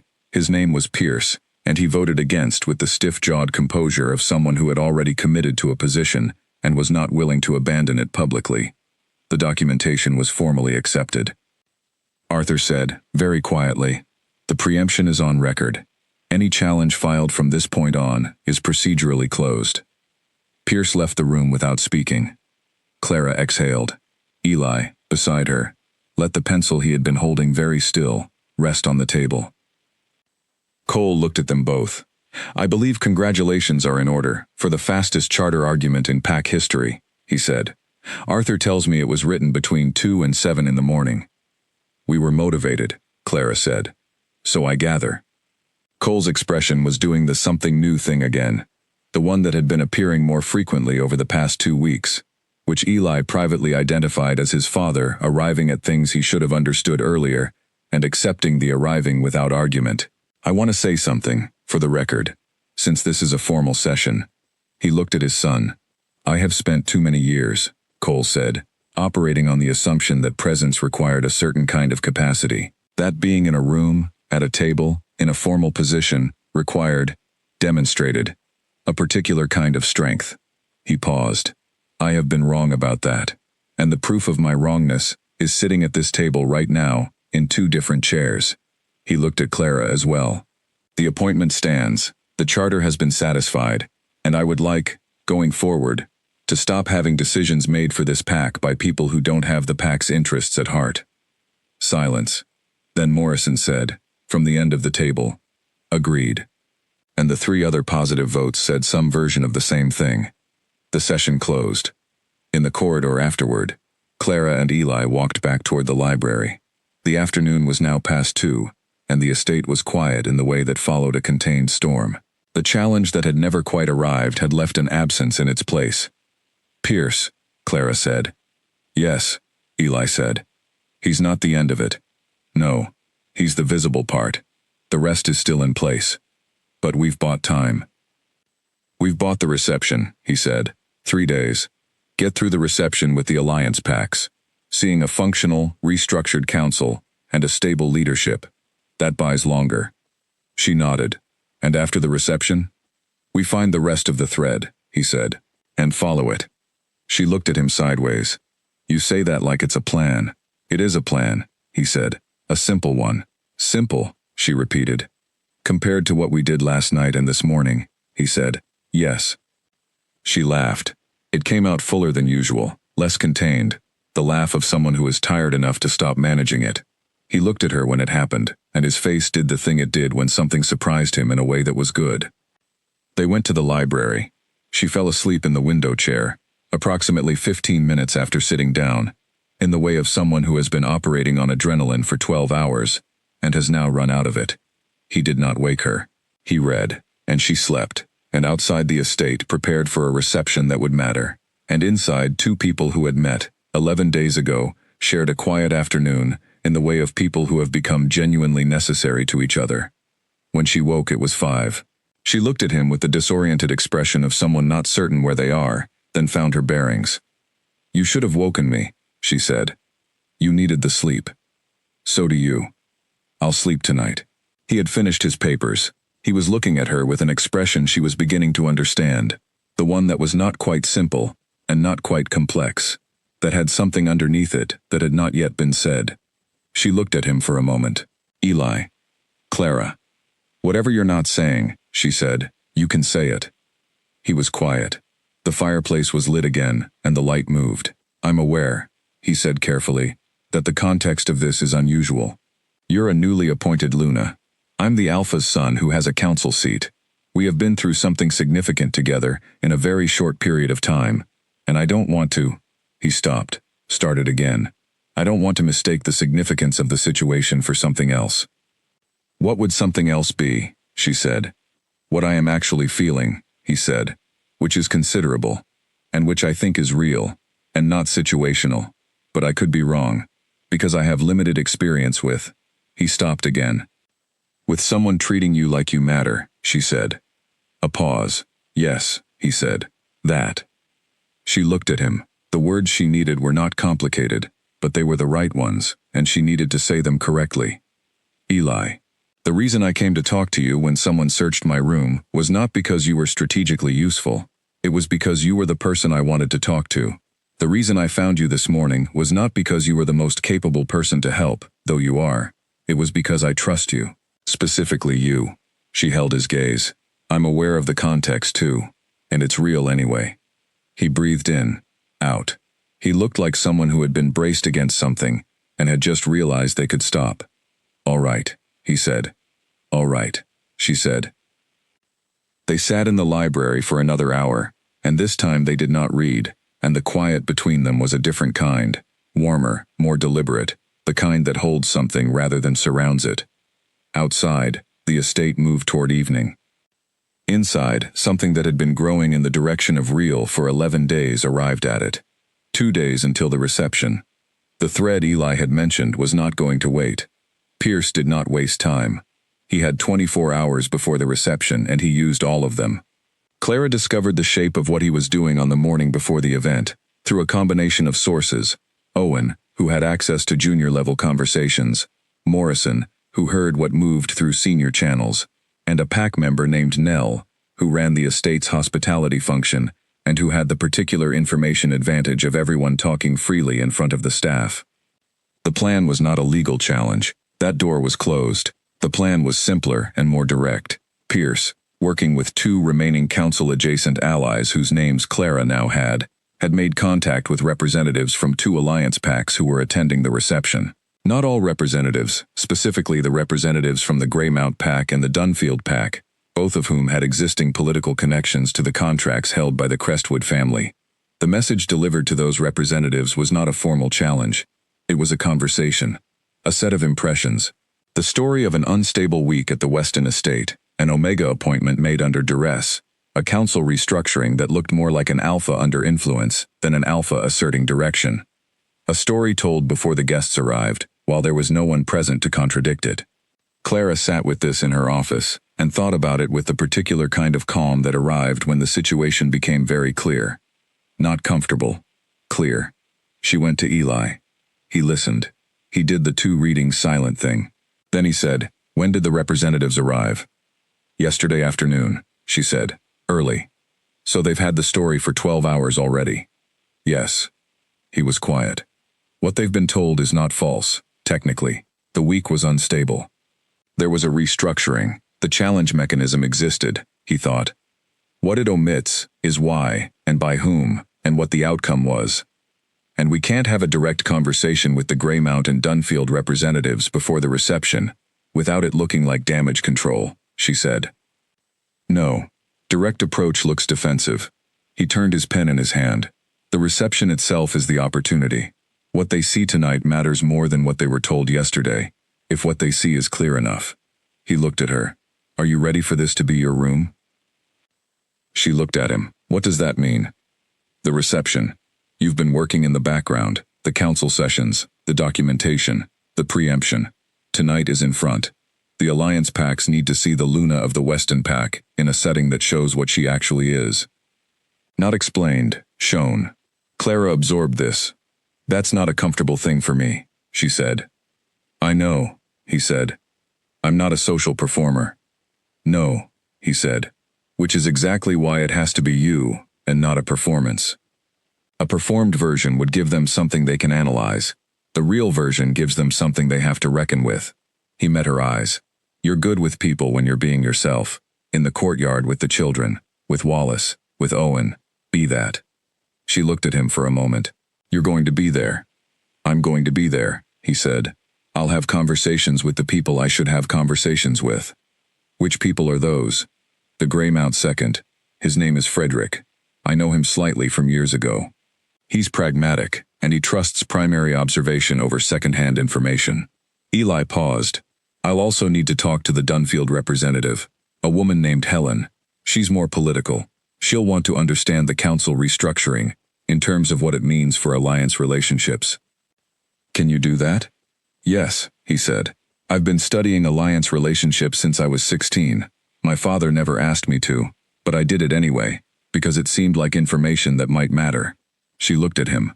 Eli, when you're done being modest about all the things you've been doing in corners for the last decade, I think this pack is going to have to completely recalibrate its understanding of what it's been sitting on. He made the sound that was almost a laugh. Let's get through tonight first. The reception began at 6. The estate's main hall had been transformed. Not dramatically, not in the way of events designed to overwhelm, but with the kind of careful attention to detail that Clara now associated with Arthur's management of things. The light was warm. The space was open. There was food, and there were comfortable arrangements of chairs, and there was music, quiet enough to be background rather than performance. 48 people, representatives from 7 alliance packs, the Weston senior staff and council, and their respective supporting members. Clara stood near the entrance with Cole for the arrival reception, the formal greeting of each delegation as they entered, the small exchange of names and pleasantries that served as the first impression of a working relationship. She was wearing the second dress she had brought to the selection week, the same one she had been going to wear on the day her car broke down. She had spent approximately 20 minutes deciding whether this was a good idea, and then concluded that showing up as herself was the point. The Greymount delegation arrived third. Frederick was a compact man in his 50s, with the kind of face that revealed very little but absorbed everything. He shook Cole's hand, exchanged the formal words, and then looked at Clara, with the measured attention of a man who had received a set of information and was now in the presence of the subject of it. Miss Holt, he said. Or, Luna Holt. Clara, she said. We haven't used formal titles among ourselves yet. I'm still finding my footing. He looked at her. Is that right? Yes, she said. I've only been appointed 2 weeks. 2 weeks is not long enough to have earned formal titles, in my opinion. It's long enough to have identified some structural problems and started working on them. She met his gaze directly. I'd rather earn the title than carry it. Frederick was quiet for a moment. Then something moved at the corners of his expression. Not quite warmth, not yet, but the shift of a man who has received a surprise that is not unwelcome. That's an interesting position, he said. It's an honest one, she said. If you'd like to talk later about what the last 2 weeks have actually looked like, I'd welcome the conversation. She paused. I imagine you've heard a version of it already. He looked at her steadily. I have, he said. Then you should hear mine, she said. Not as a counter-argument, just as the complete picture. He nodded once. I'll find you later. He moved on. Clara turned to the next delegation. Eli was across the room. She could not see him. The hall was full and the arrangement of people had shifted, but she knew he was there the way she had started to know when he was in a space she was in, a peripheral awareness that she had stopped pretending was not there. The Dunfield delegation arrived a few minutes later. Helen was a tall woman, with the measured poise of someone who had been representing her pack in political settings for a long time. She greeted Cole with the fluid efficiency of an experienced diplomat, and then looked at Clara, with a look that said she had done her research before coming. Luna Holt, she said. Helen, Clara said. I've heard your pack's community development program in the South District has been quite remarkable. Helen blinked. Brief, controlled, but present. You're familiar with it. Eli Weston mentioned it, Clara said. He's been tracking Alliance Pack developments for some time. He suggested I read the Dunfield case study. She had read it, in fact. Eli had given her 4 pages of notes on it 2 days ago, knowing tonight was coming. The community land ownership model is something I've been thinking about in relation to our Eastern Den situation. Helen looked at her with a recalibrated expression. The Eastern Den housing. It's been neglected, Clara said simply. We're fixing it. The funding question is addressed. The politics around it are mostly resolved, and we're modeling the rebuild structure on several examples from Alliance packs, who've done this better than us, including Dunfield. Another controlled blink. I was not aware the Weston pack had been following our development model. They hadn't been, officially, Clara said. The interest was informal. She smiled slightly. We're making it official. She moved on. Across the room, she caught a glimpse of Eli in conversation with Frederick. They were seated. Frederick had found a chair near Eli rather than the other way around, which was a small thing that was not small at all. The evening moved. Clara worked the room the way she worked everything. Not performing, just present. Interested in each conversation long enough for it to be real. Asking questions that were genuine, and listening to answers fully. She did not address it directly or allude to it. She simply was the person they needed to assess, clearly and without concealment, and let the assessment happen. An hour in, she found Eli near the east window. "Frederick," he said, low. "How is he?" He asked me 4 direct questions about the council restructuring. I answered all of them directly. He's recalibrating. A pause. He specifically asked about the charter preemption. He wanted to know whose idea it was. "What did you say?" "I said we worked it out together at 2 in the morning, with a charter volume and too much tea," he said. She looked at him. "That's going to make us sound like a team." "We are a team," he said, the same way she had once said we, like the word was not an announcement but a fact. She held that. And he said that was an unusually productive use of 2 in the morning, and he looked at me in a way that suggested he was updating something. Eli glanced across the room, to where Frederick was now in conversation with Arthur. "He'll have a private conversation with my father before the night is over. It will go well." "Helen," Clara said. "Yes?" "I talked to her about the Dunfield community model." He looked at her. "The case study." "She's interested in a formal information exchange. I said we'd set it up." He was quiet for a moment. "That's something you laid the groundwork for," she said. "I just walked through the door you found." He looked at her. The room was full and moving around them, and they were standing near the east window having a quiet conversation that was not about the reception anymore, or not only about it. "How are you doing?" he said. "Better than I expected," she said. It was what he had said, 11 days ago, about the council appointment. He recognized it, and something in his face acknowledged it. "Good," he said. She looked at the room. Pierce was present. He had to be. He was still nominally on the council pending formal review of his role in the challenge. He was standing with 2 people she did not recognize, on the far side of the room, and he was watching her, with an expression that had moved past calculation into something more like assessment. Not hostile, more like a man in the process of revising something. She looked at him steadily for a moment. He looked back, then he looked away. "Pierce," she said quietly to Eli. "I see him. He's not going to be a permanent problem," she said. "Not wishful. Observed." "No," Eli agreed. "He's pragmatic, underneath the politics. He picked the wrong side because the wrong side looked like the winning side. Now that it doesn't, he let it finish itself." The evening continued. Frederick spoke with Cole. Eli had been right about the conversation, and about how it would go. Helen spoke with Arthur. 3 other alliance representatives had substantive conversations with Clara about things that were real. PAC development, the Eastern Den model, the council restructuring, and what it meant for Weston PAC stability. None of these conversations were performances. All of them were the kind that actually moved things. At 9:30, the formal part of the reception concluded. People moved into smaller groups.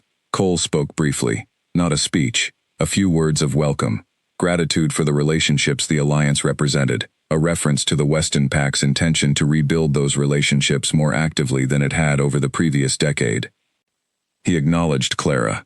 He acknowledged Eli. Not at length, a sentence each, but specifically, and in front of 48 people, and in terms that made both acknowledgments unambiguous.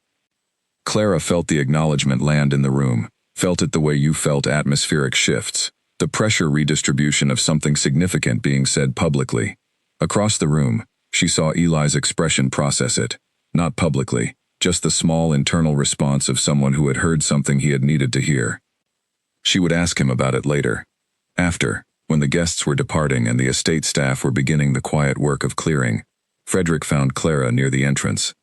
"I owe you a straightforward statement," he said. "Please," she said. "I came here with a set of impressions that were not accurate." He looked at her. "Not entirely false.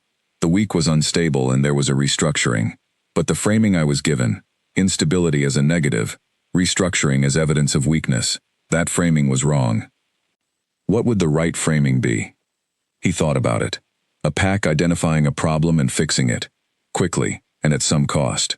A new Luna who arrived and started working before anyone had authorized her to. He paused. And an Alpha's son who has been doing precisely the right things in precisely the wrong conditions for... He stopped. How long? Years, Clara said. Yes, Frederick said. That's the impression I'm leaving with. He said goodnight and walked out.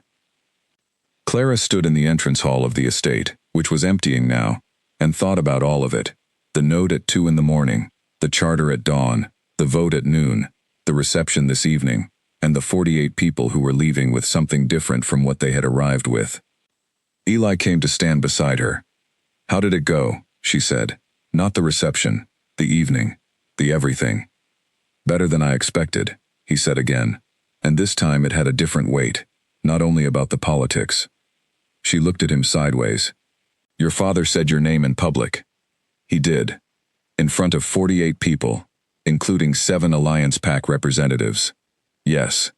How do you feel about that? He was quiet for a moment. The hall was almost empty now. The light had shifted to the low evening setting. I feel, he said carefully, like something that has been held in tension for a long time has released slightly. A pause. It's not resolved. There's more. There's always more. But, he stopped. But it's a beginning, she said. Yes, he said. A beginning. She looked at him. He looked at her. The hall was empty now, or nearly, and the estate was settling into the quiet of an evening that had gone as well as it could have gone. Come to the library, she said. Yes, he said. They went. Outside, the cars of departing Alliance representatives moved down the estate road. Inside, the library was lit and warm, and Clara made tea without asking because she did not need to ask, and Eli settled into the reading chair with the expression of someone who had come through something and was beginning to feel what the other side of it was like. Tomorrow, she said, settling into the window chair. Yes, he said. Pierce. And the remaining thread. And the Eastern Den architect briefing. That too. She looked at him over her tea. You're smiling. I'm not. He stopped. He was, slightly. It's a lot of work. It is, she said. I know. She held her cup. I don't mind. He looked at her. The smile, such as it was, stayed. No, he said. Neither do I. The fire burned. Outside, the autumn night was cold and clear. Inside, 2 people made plans for tomorrow, with the ease of people who had stopped wondering whether there would be a tomorrow to plan for. 1 week left in the formal transition period. The pack was watching. And for the first time in a long time, what it was watching was worth watching. Pierce came to Clara's office 3 days after the reception. He knocked. He waited for permission to enter. He sat across from her with the careful posture of a man who had made a decision that cost him something and was not going to let it show how much. I want to discuss my position on the council, he said. All right, she said. I voted against the documentation review. I was wrong to do so. He said it cleanly, without decoration. Not wrong because it failed. Wrong because the reasoning was wrong. What was the reasoning? I was told that an Omega Luna was a precedent the pack couldn't afford, that it would weaken the pack's standing among Alliance communities. He looked at the desk between them. I've spent the last 3 days watching the results of the reception come in.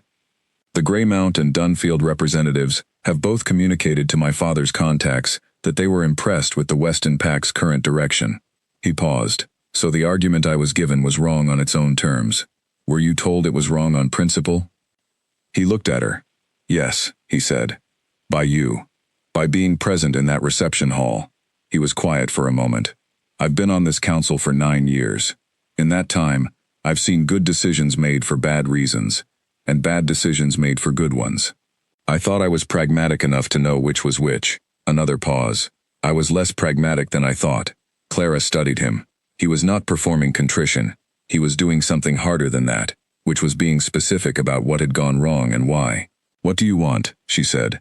To continue on the council, he said, if that's possible. On different terms. What terms would those be? I'd like to be part of the Eastern Den Review Committee, he said. Not to manage it, to contribute to it. I have construction project experience from my previous career, before the council. It's been dormant, but it's real. She looked at him for a moment. You want to do something that actually helps? Yes, he said. Not as a favor to me, or as a political repair. No, because the Eastern Den has needed this for 2 years, and I was in the room when it was delayed, and I should have pushed harder than I did. He met her eyes directly. I'm aware that's not enough. I'm offering it anyway. She was quiet. Then, I'll speak to Eli about the committee structure. Your construction background will need to be documented formally. We're not in the business of unofficial contributions anymore. She paused. If the documentation checks out and Eli agrees the committee structure can accommodate it, yes. Pierce looked at her. You consult Eli Weston on committee decisions. On most decisions, she said. He's on the Resource Council. He has the broadest view of the PAC's structural problems. That view is useful. Pierce was quiet for a moment. 12 years I've been in and out of this estate, he said. He stopped. You never looked, Clara said, not unkindly. No, he said, I didn't. He stood. I'll wait for the committee decision. He left. Clara sat for a moment after the door closed. Then she went to the library. Eli was reading a technical document that turned out to be an old architectural survey of the Eastern Den structures, which he had found in the estate archive, and which he had clearly been studying for some time. He looked up. She told him about Pierce. He listened. He read the space of the conversation she described, the way he always did, hearing not just the content but the gaps. He's genuine, he said, when she was done. I thought so. His construction background is real. He ran a development firm before he came onto the council. He sold it, but the expertise stayed. He set the survey down. He could be useful on the Eastern Den Committee. I told him we'd consider it. We should. She sat in the window chair. You don't sound surprised. That Pierce came to you? He considered. No, he's a pragmatist. The argument he was given failed on pragmatic grounds. He's adjusting. He paused. The people who don't come to you are the ones to watch. And who are those? He named 2 names. PAC members she had encountered, but not tracked closely. He explained the connections briefly. Not fully. There was more to document, but enough for her to understand the shape of it. How long have you known about these 2? She said. The connection to the Gareth situation? About 3 months. The specific mechanism they use to coordinate? I worked that out about 10 days ago. He looked at his survey. I've been waiting for the right moment to bring it to the formal process. You've been doing this. She looked at him. Eli, how much do you have that we haven't looked at yet? He was quiet for a moment. Quite a lot, he said. She sat with this. The feeling was not quite amazement, and not quite exasperation. It was something between them. The feeling of someone finding a room in a house they thought they knew, that had been there all along. Why didn't you bring it forward earlier? He looked at the window. The same reason as before, he said. I was good at being useful from a distance, at contributing to things without being in them. He paused, and I was genuinely uncertain whether what I had was complete enough or whether I was. He stopped. Whether you were seeing things that weren't there. She said. Whether I was constructing a narrative to feel more useful than I was, he said. It was honest, in a way that cost something. When you spend a long time being told implicitly that your position is marginal, you start to audit yourself too aggressively. Everything you observe, you question whether it's real, or whether you're just making yourself feel important. Clara looked at him. What you've observed, she said, has been real, every single time I've acted on it. I know that now, he said. You knew it before, she said. You just couldn't trust that anyone else would. He held her gaze. Yes. She breathed in. Eli, I want you to bring me everything, all of it. Not in the next hour, not all at once. But I want to sit down with you and go through everything you have, and I want to work through it together. She paused. Not because I need you to, because this is what we do, and we should do it properly. He looked at her for a long moment. Something in his expression did the large thing underneath the controlled surface move. All right, he said. Good, she said. They spent the afternoon doing exactly that. He had binders. She had not known about the binders. There were 4 of them, organized by date and category, covering 22 months of observation, PAC political movements, resource flows, external relationships, individual behavioral patterns. It was the most comprehensive informal intelligence document she had ever seen, and it had been sitting in his room in 4 binders while people sat in the corner and did not notice him. She did not say what she felt about that. She just worked through it with him, page by page, making notes, identifying what could be acted on now and what needed more time, building the list of things that had to happen next. By evening, they had a priority structure. By the time Arthur knocked on the library door to check on the progress of the world, they had a rough timeline. Arthur looked at the table, which was covered in papers and notes, and 3 empty teacups, and 1 open binder. He looked at them. "I'll come back," he said. "Stay," Clara said. "We need a 3rd view on sequencing." Arthur stayed. He read what they had. His expression, over the course of an hour, moved from professionally neutral to something that was not quite impressed, and was more than impressed. "How long?" he said to Eli. 22 months, Eli said. Arthur set down the binder he had been reviewing. "You did this alone?" "Yes." "And brought it forward now?" "The timing was—" Eli paused. There needed to be someone in the right position to use it. Arthur looked at Clara, then at Eli. Then he said, "I've been in this pack for 30 years, and did not finish the sentence, because the end of it was obvious. The 3 of them worked until 9. When Arthur left, he took copies of the priority list, and the timeline, and the most immediately actionable sections of the documentation, because he was the person who would be converting them into formal processes starting tomorrow." The library was quieter without him. Clara leaned back in the window chair and looked at the ceiling. She was tired, in the way that was good tired, the kind that came from work that had moved somewhere. Outside, the pack was in its evening. Families, meals, the invisible social processes of a community doing the normal things communities do. "I want to go out there," she said. "Where?" "The pack, the community. Not for anything formal, just to be in it, to walk around and see people." He was quiet for a moment. "Tomorrow morning?" "Yes, will you come?" He looked at her. "You don't need." "Eli," she said, "I'm not asking because I need someone to introduce me. I'm asking because I want you there." Another one of those moments. He was getting better at receiving them, slightly. The receiving was less fraught, the pause before the yes, a little shorter. "Yes," he said. Morning came fast. She slept well, and woke with the particular clarity of someone who had stopped fighting something. The day had shape. There was work ahead, real and specific. There was someone to do it alongside. She met him at the estate's main entrance at 8.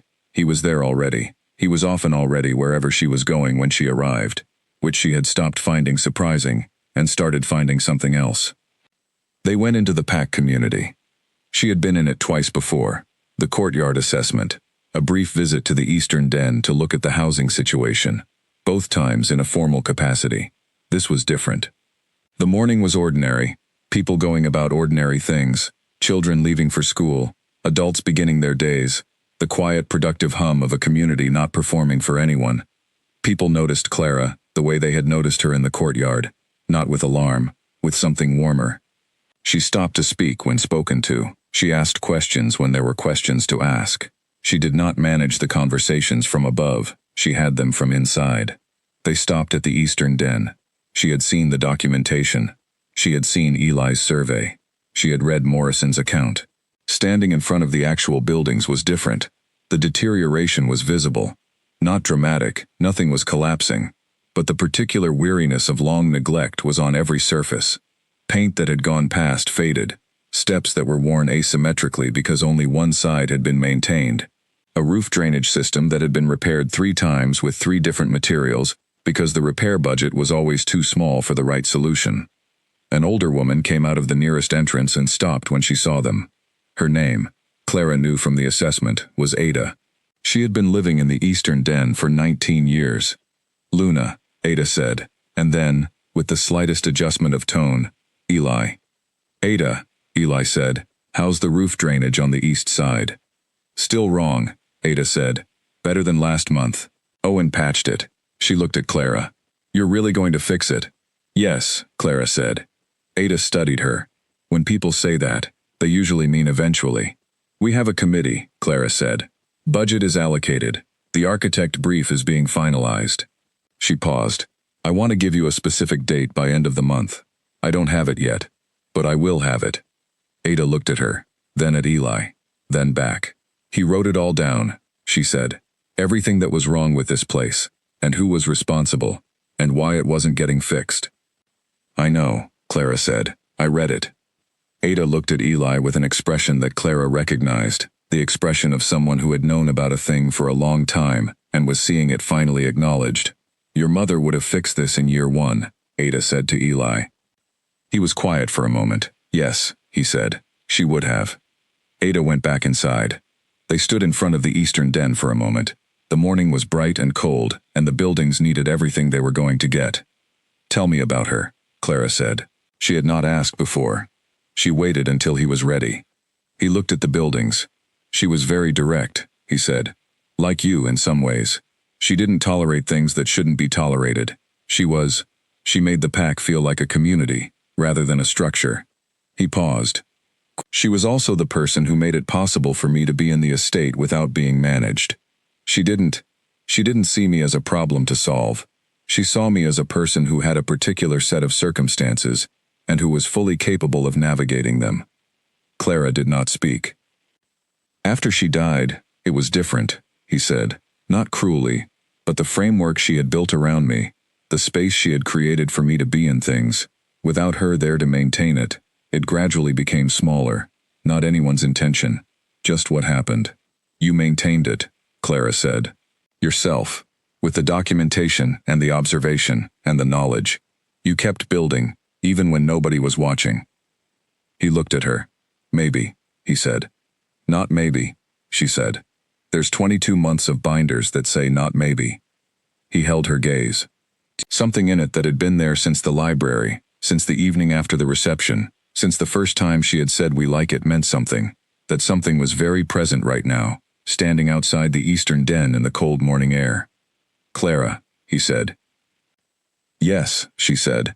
He looked at her for a moment, then he said, I want to say something. Say it, she said. I'm aware that everything between us has developed in the context of an extraordinary situation, he said. And I've been careful with it, because I didn't want to mistake the circumstances for something more personal.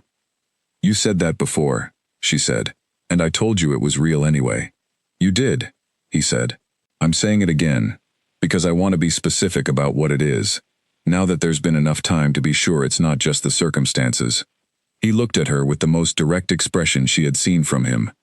What I feel for you is specific to you, not to the weak. Not to the situation, to the person who showed up late with engine grease on her wrist and fixed her car before asking for help. She looked at him. Eli, she said, I walked into that estate 3 weeks ago, thinking I was going to spend 3 days being overlooked and go home. I have been not overlooked, comprehensively, specifically by you, since approximately the second hour. She stepped closer, not dramatically, the natural step of someone closing a distance that has become unnecessary. I know what this is. He breathed in, out. Good, he said. Good, she said. Around them, the eastern den was quiet, and the morning moved, and somewhere behind them, the pack continued its ordinary day, while in front of one deteriorating building, 2 people arrived at something they had both been approaching for 3 weeks. She held out her hand. He took it. The building still needed fixing. The 2 council members were still a problem. Pierce's formal position still needed resolution. Morrison's account still needed protecting. The alliance relationships still needed tending. The 22 months of documentation still needed to be worked through. All of it was there, waiting. But the hand was warm, and the morning was clear, and the work they were going to do together stretched out ahead of them like a long road, which was not a comfortable metaphor for most people, but for these 2 people was exactly right. They walked back toward the estate. Together. The 2 council-adjacent names Eli had given her were called Rowe and Callum. They were not dramatic figures. That was the thing about them. They occupied the specific niche of people who were useful to larger problems rather than architects of those problems. They moved information. They created small obstacles. They ensured certain things were slower or more complicated than they needed to be, without ever doing anything that was unambiguously wrong. The kind of low-level obstruction that was nearly impossible to address formally, because each individual instance was explainable, and the pattern was only visible if you had been paying attention for long enough. Eli had been paying attention for 22 months. He and Clara sat with Arthur on the morning following the Eastern Den visit and laid out the specific pattern. Not as an accusation, because what they had was pattern, not evidence, but as a structure that needed a response. Arthur listened. He was a listener who absorbed things the way good listeners did, without interruption, without the micro-expressions that told you someone was already formulating their reply. When they finished, he said, "What do you want to do about it?" "Not remove them," Clara said. "Not yet. The pattern isn't demonstrable enough for formal action to be clean." She paused.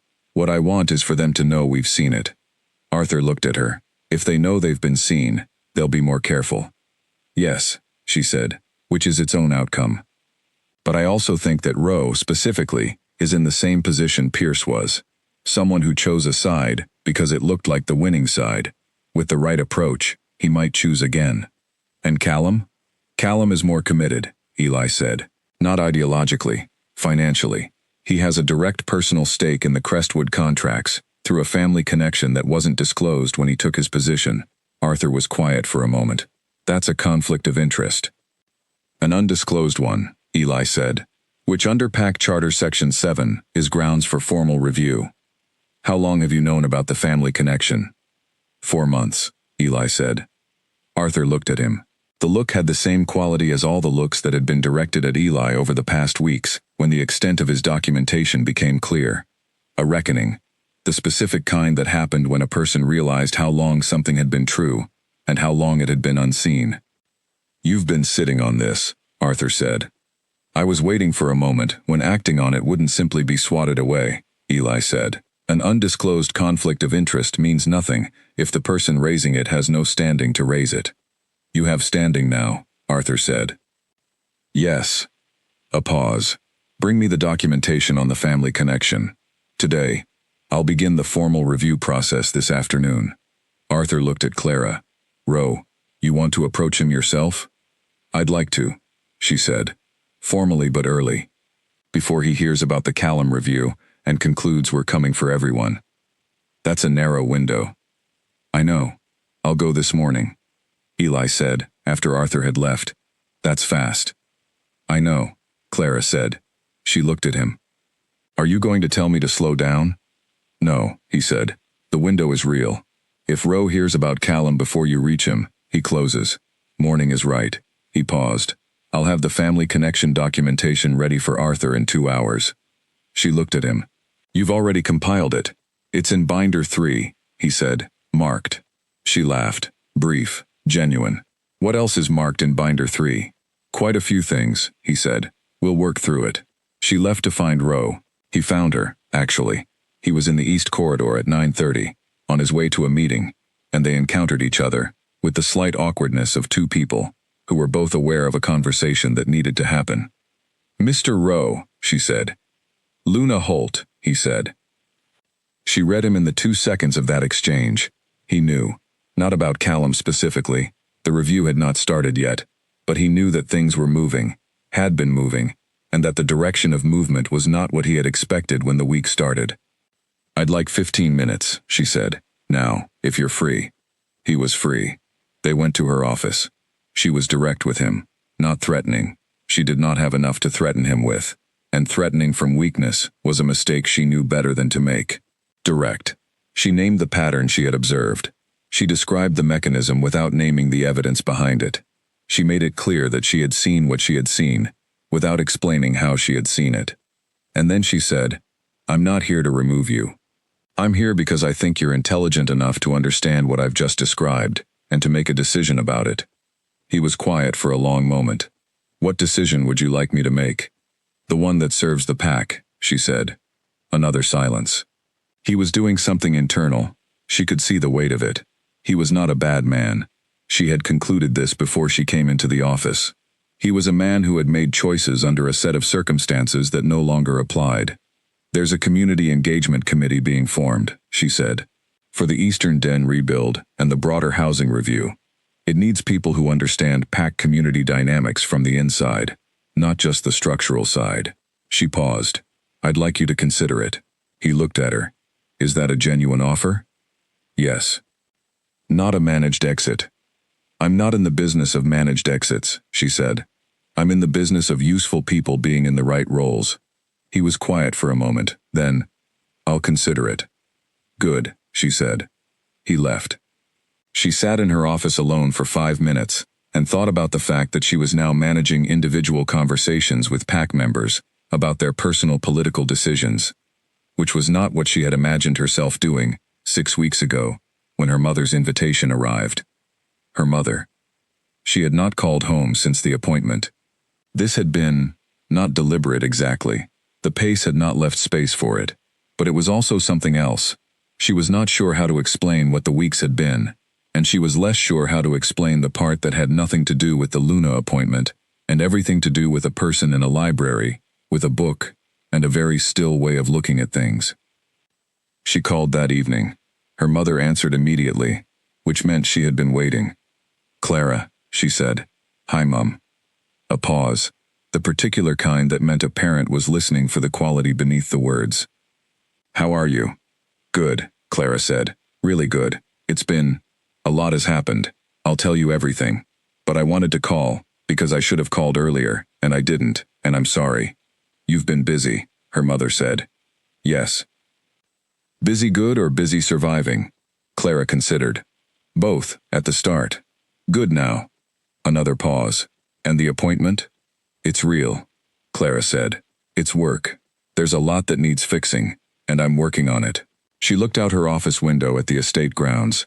The PAC. Most of them are. I wasn't expected to fit, and they've been generous about the ways I don't fit. Mostly. Mostly. There were some people who tried to get rid of me legally, Clara said. We got ahead of it.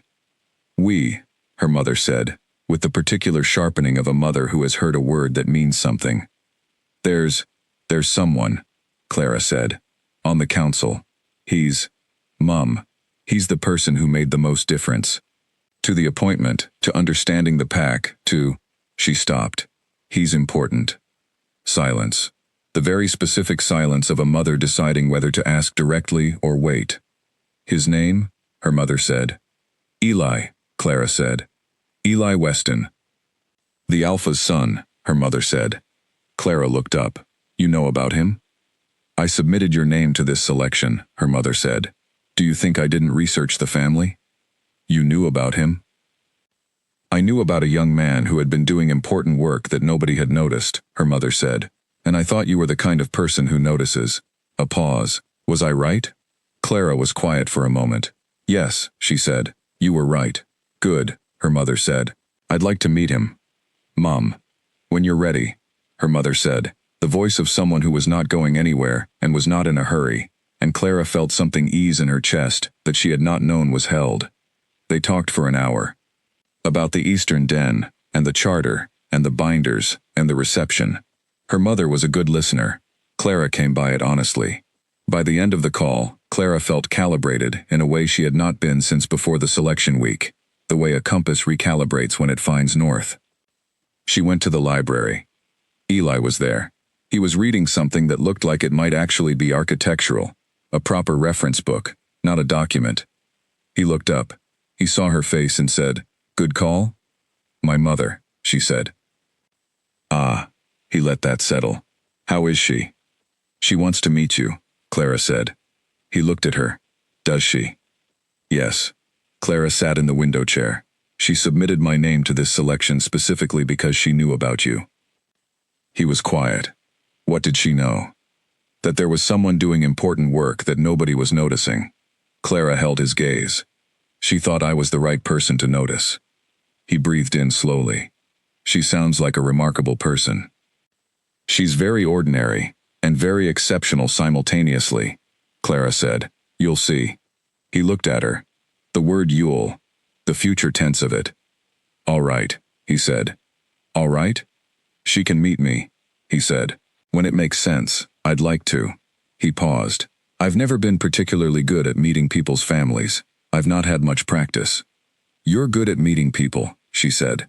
I'm good at observing people, he said. The meeting part is newer. You've been meeting the entire pack for 3 weeks, she said. You made that easier, he said. You make most things easier. He said it plainly, which was how he said everything, and the plainness made it more than it would have been if he had dressed it up. She looked at him. Tell me about the Binder 3 documentation, the Callum family connection. Arthur's starting the review tomorrow, and I should understand the full structure. He told her. She listened. They worked until 11. The Callum review began the following morning. It moved quickly because the documentation was meticulous. Arthur had it in formal shape by afternoon, and by evening, it was on Cole's desk for authorization. Callum was formally suspended from his counsel role pending review within 48 hours. He did not contest it. He had known this was possible. He had been calculating the probability for weeks, Clara suspected, and had run out of ways to avoid it. Rowe accepted the Community Engagement Committee position. The thread that Eli had been following for 22 months was being unwound, methodically, one strand at a time. On the 4th day after the reception, Cole called them both to his study.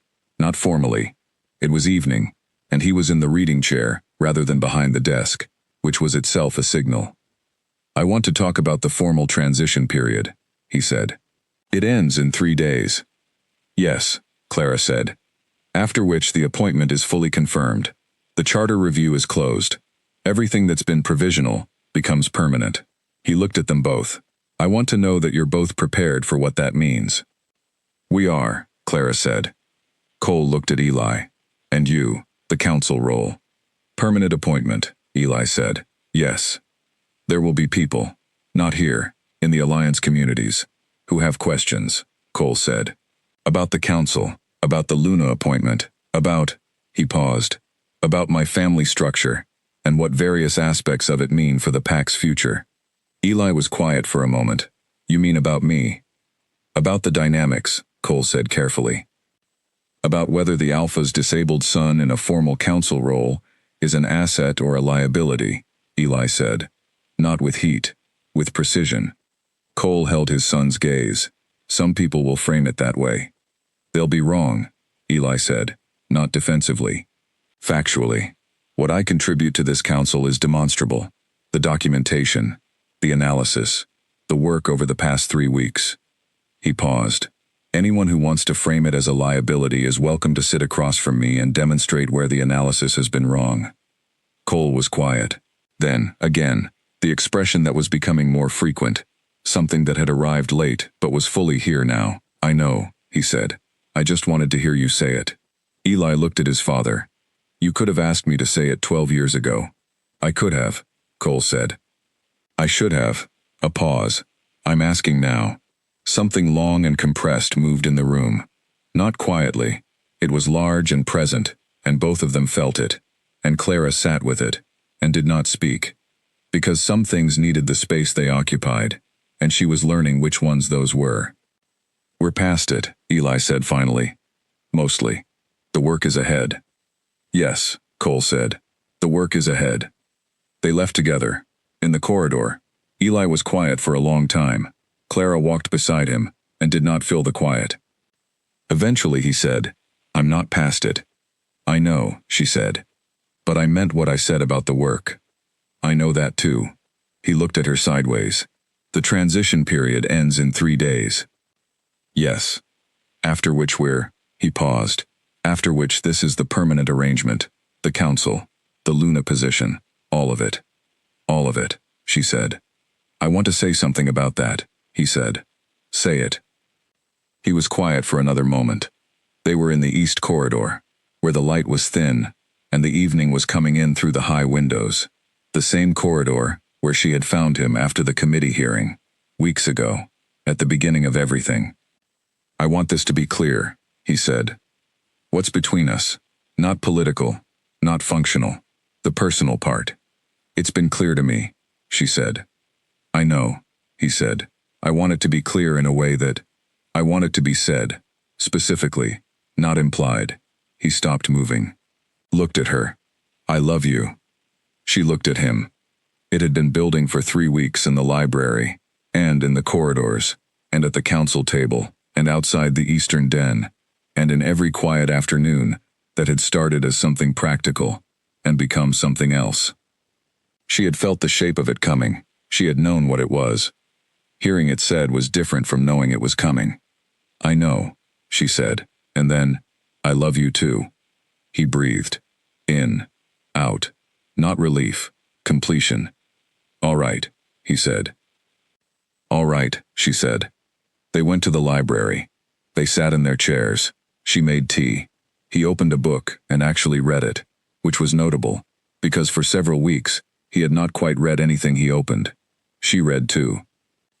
Outside, the evening settled over the estate. Inside, the library held two people who had arrived at something permanent, and the quiet between them was the most comfortable quiet either of them had known in a very long time. 3 days until the formal transition closed. Everything after that was going to be work, real and sustained, and they were going to do it together. The thought was not daunting. It was the opposite. The formal transition confirmation came and went on a Tuesday. Not with ceremony. Cole had asked Clara what kind of event she wanted, and she had said none, which had surprised him, and then not surprised him. And the confirmation was processed through the formal administrative channels and entered into the PAC record, and that was that. There was a dinner that evening, at Clara's request, small and informal. The people who had made the past month possible. Arthur, Owen, Morrison, Ada, who came in her good coat and sat at the table like someone who had earned the right to be there because she had. Nell from hospitality. Eli.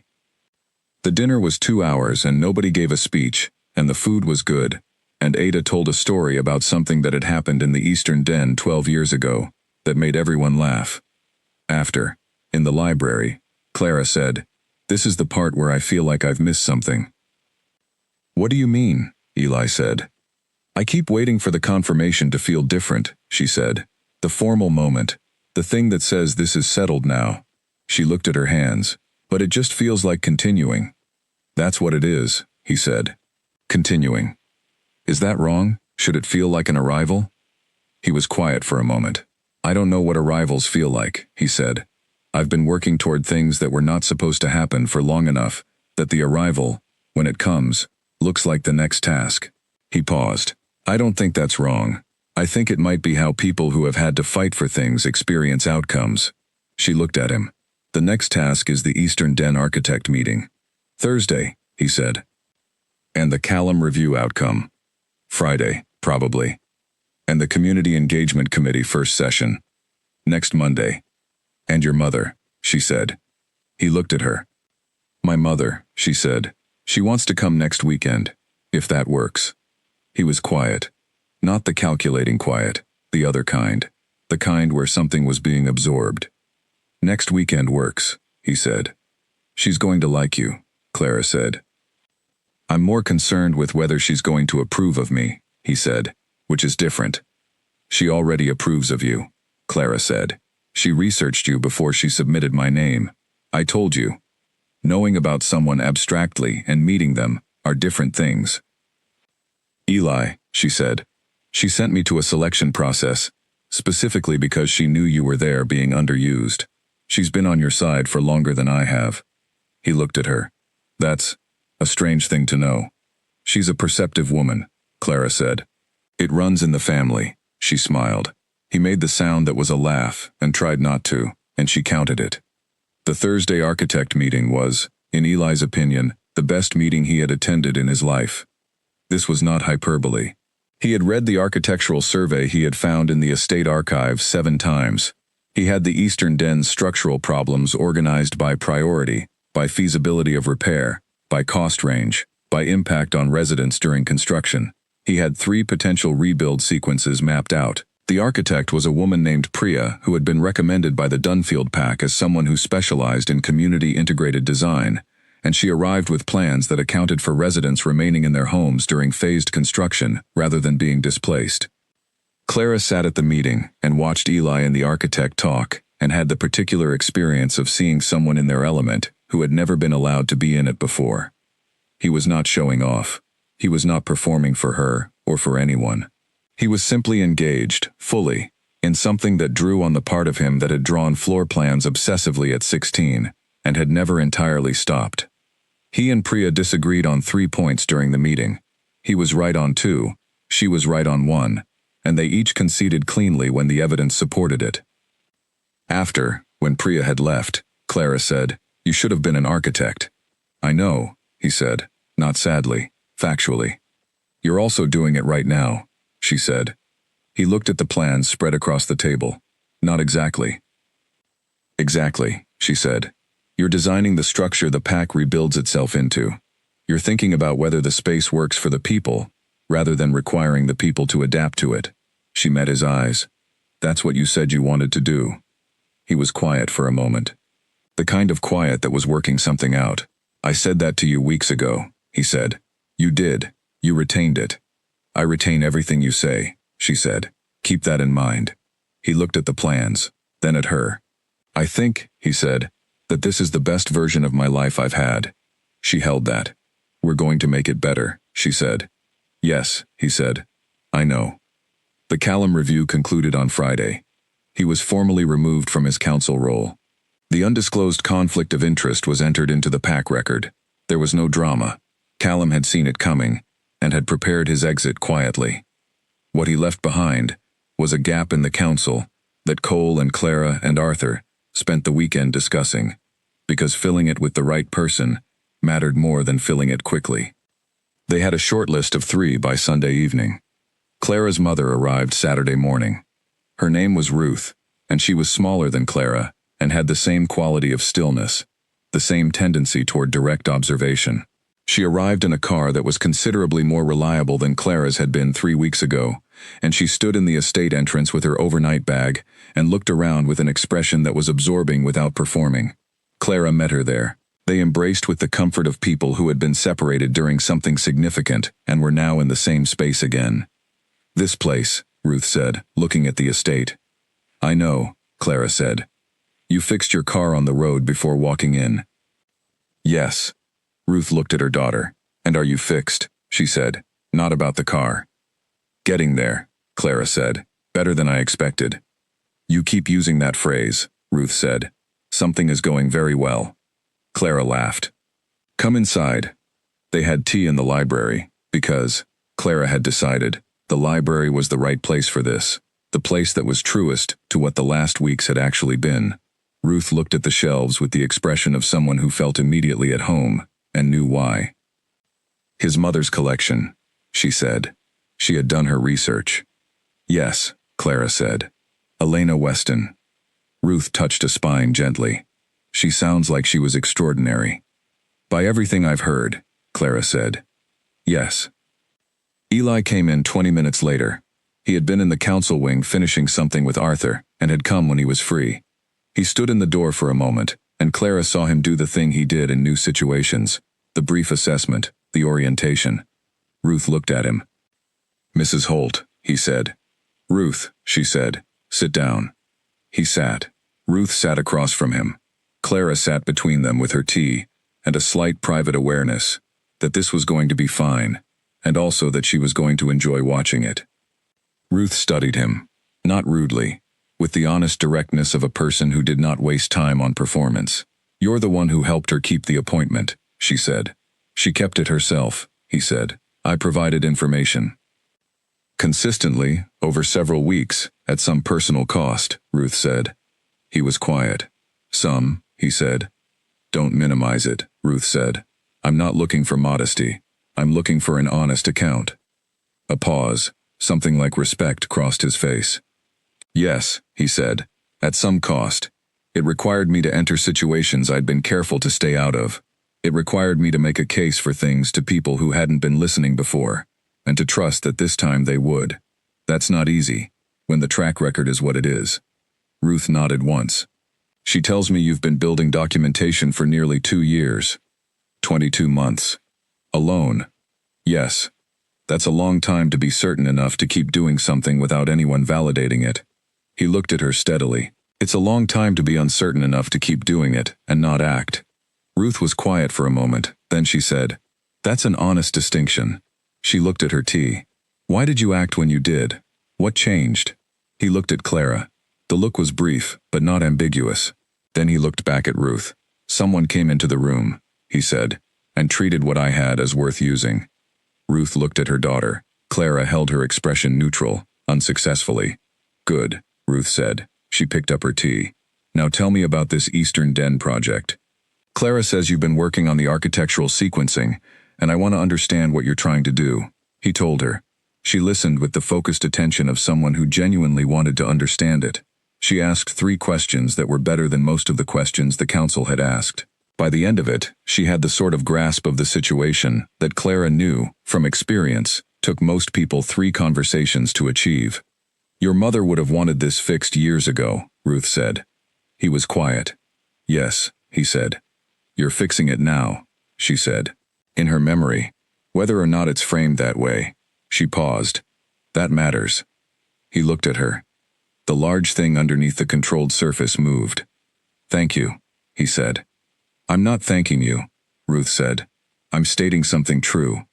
She looked between them. You two are going to be very effective.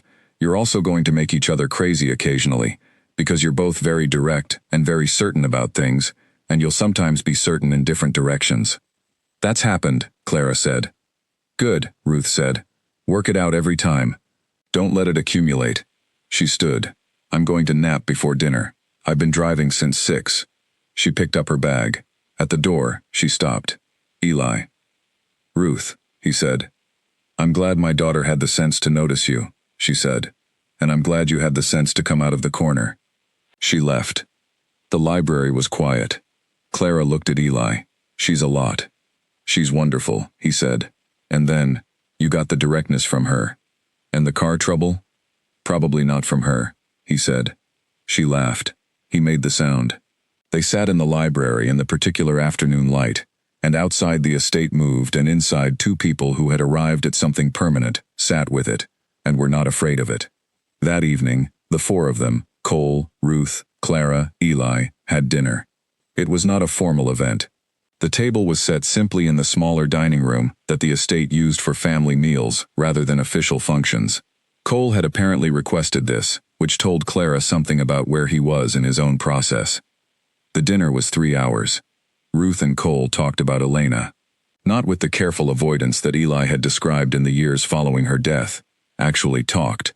With the directness of 2 people who were going to treat a dead person's memory with the respect of honest discussion. Ruth had known of Elena. Not personally, but had tracked her work with alliance packs through public channels. She asked questions. Cole answered them. Eli listened. His face did the controlled thing, but less controlled than usual, and Clara watched his father watch his son, and saw something being repaired that was not the Eastern Den. After dinner, in the corridor, Ruth said quietly to Clara, "The Alpha is lonely." "I know," Clara said. "Not for company," Ruth said. "For someone to actually talk to about the hard things." She looked thoughtful. "He and Eli are getting somewhere." "They are," Clara said. "Good." Ruth looked at her daughter. "You chose somewhere important to plant yourself." "I know," Clara said. "I didn't know that when I came. I just came." "That's usually how it works," Ruth said. She kissed her daughter on the cheek. "Good night." Clara went to find Eli. He was in the library, which by now she could have predicted in her sleep. He was not reading. He was sitting in the reading chair, with the particular stillness of someone processing. She sat across from him. She did not speak. She let him get there on his own. Eventually, he said, he talked about her. "I know. He's not done grieving," he said. He's been carrying it alone, and tonight someone asked him to put it down for an hour, and actually look at it. "Your mother deserves to be talked about," Clara said. "Yes." He was quiet. "I talk about her more now than I have in years." He paused. "With you." She held that. "Is that all right?" "It's better than all right," he said. She would have liked you. I'm certain of that." "I'd like to have known her," Clara said. "I think," he said carefully, "that some of what she built, the space she made for me to be in things, some of it is coming back. Through different means." He looked at her. "Through you. And through the work." She looked at him steadily. "It's coming back through you," she said. "You built it back yourself. We're just in it with you." He breathed. "Yes," he said. "I suppose so." Outside, the estate settled into night. Inside the library, the fire burned. Ruth was somewhere in the guest wing, asleep or reading. Cole was somewhere in the estate, carrying something lighter than he had carried in years. Two people sat in the library and held everything that had happened in the past month between them, without needing to speak it, because some things were held better in silence than in words. 1 month ago, nobody had looked at Eli Weston twice. The world was doing something about that. It was going to keep doing something about it. 6 weeks after the selection process ended, the Eastern Den groundbreaking happened. Not with a ceremony. Clara had been consistent about this, to the mild frustration of several council members who felt that positive events deserved public marking. She felt that the public marking of things that should simply be done as a matter of course sent the wrong signal. The ground was broken on a cold November morning by Priya's construction team and by 2 Eastern Den residents who Priya had involved in the design phase, per the community integrated model she had insisted on. Ada was one of them. Clara was there. Eli was there. Owen was there, because he had started attending every significant thing as a matter of quiet loyalty that Clara had stopped trying to redirect and had simply accepted as part of the fabric of how the pack worked now. They stood in the cold and watched the first equipment move into position, and Clara felt the satisfying weight of something real beginning. 14 weeks, Priya had estimated. 12 if the weather holds. 12 or 14 weeks was not a long time. For the people who had been waiting 2 years, it was not a short time either. But it was a specific time. A committed time. Not eventually. Ada stood next to Clara and watched the equipment and said nothing for a long time. Then she said, 12 years I've been in that building. I know, Clara said. Elena Weston was going to fix it, Ada said. She had meetings. She had plans. A pause. And then she was gone, and the plans were gone with her. They weren't gone, Clara said quietly. Ada looked at her.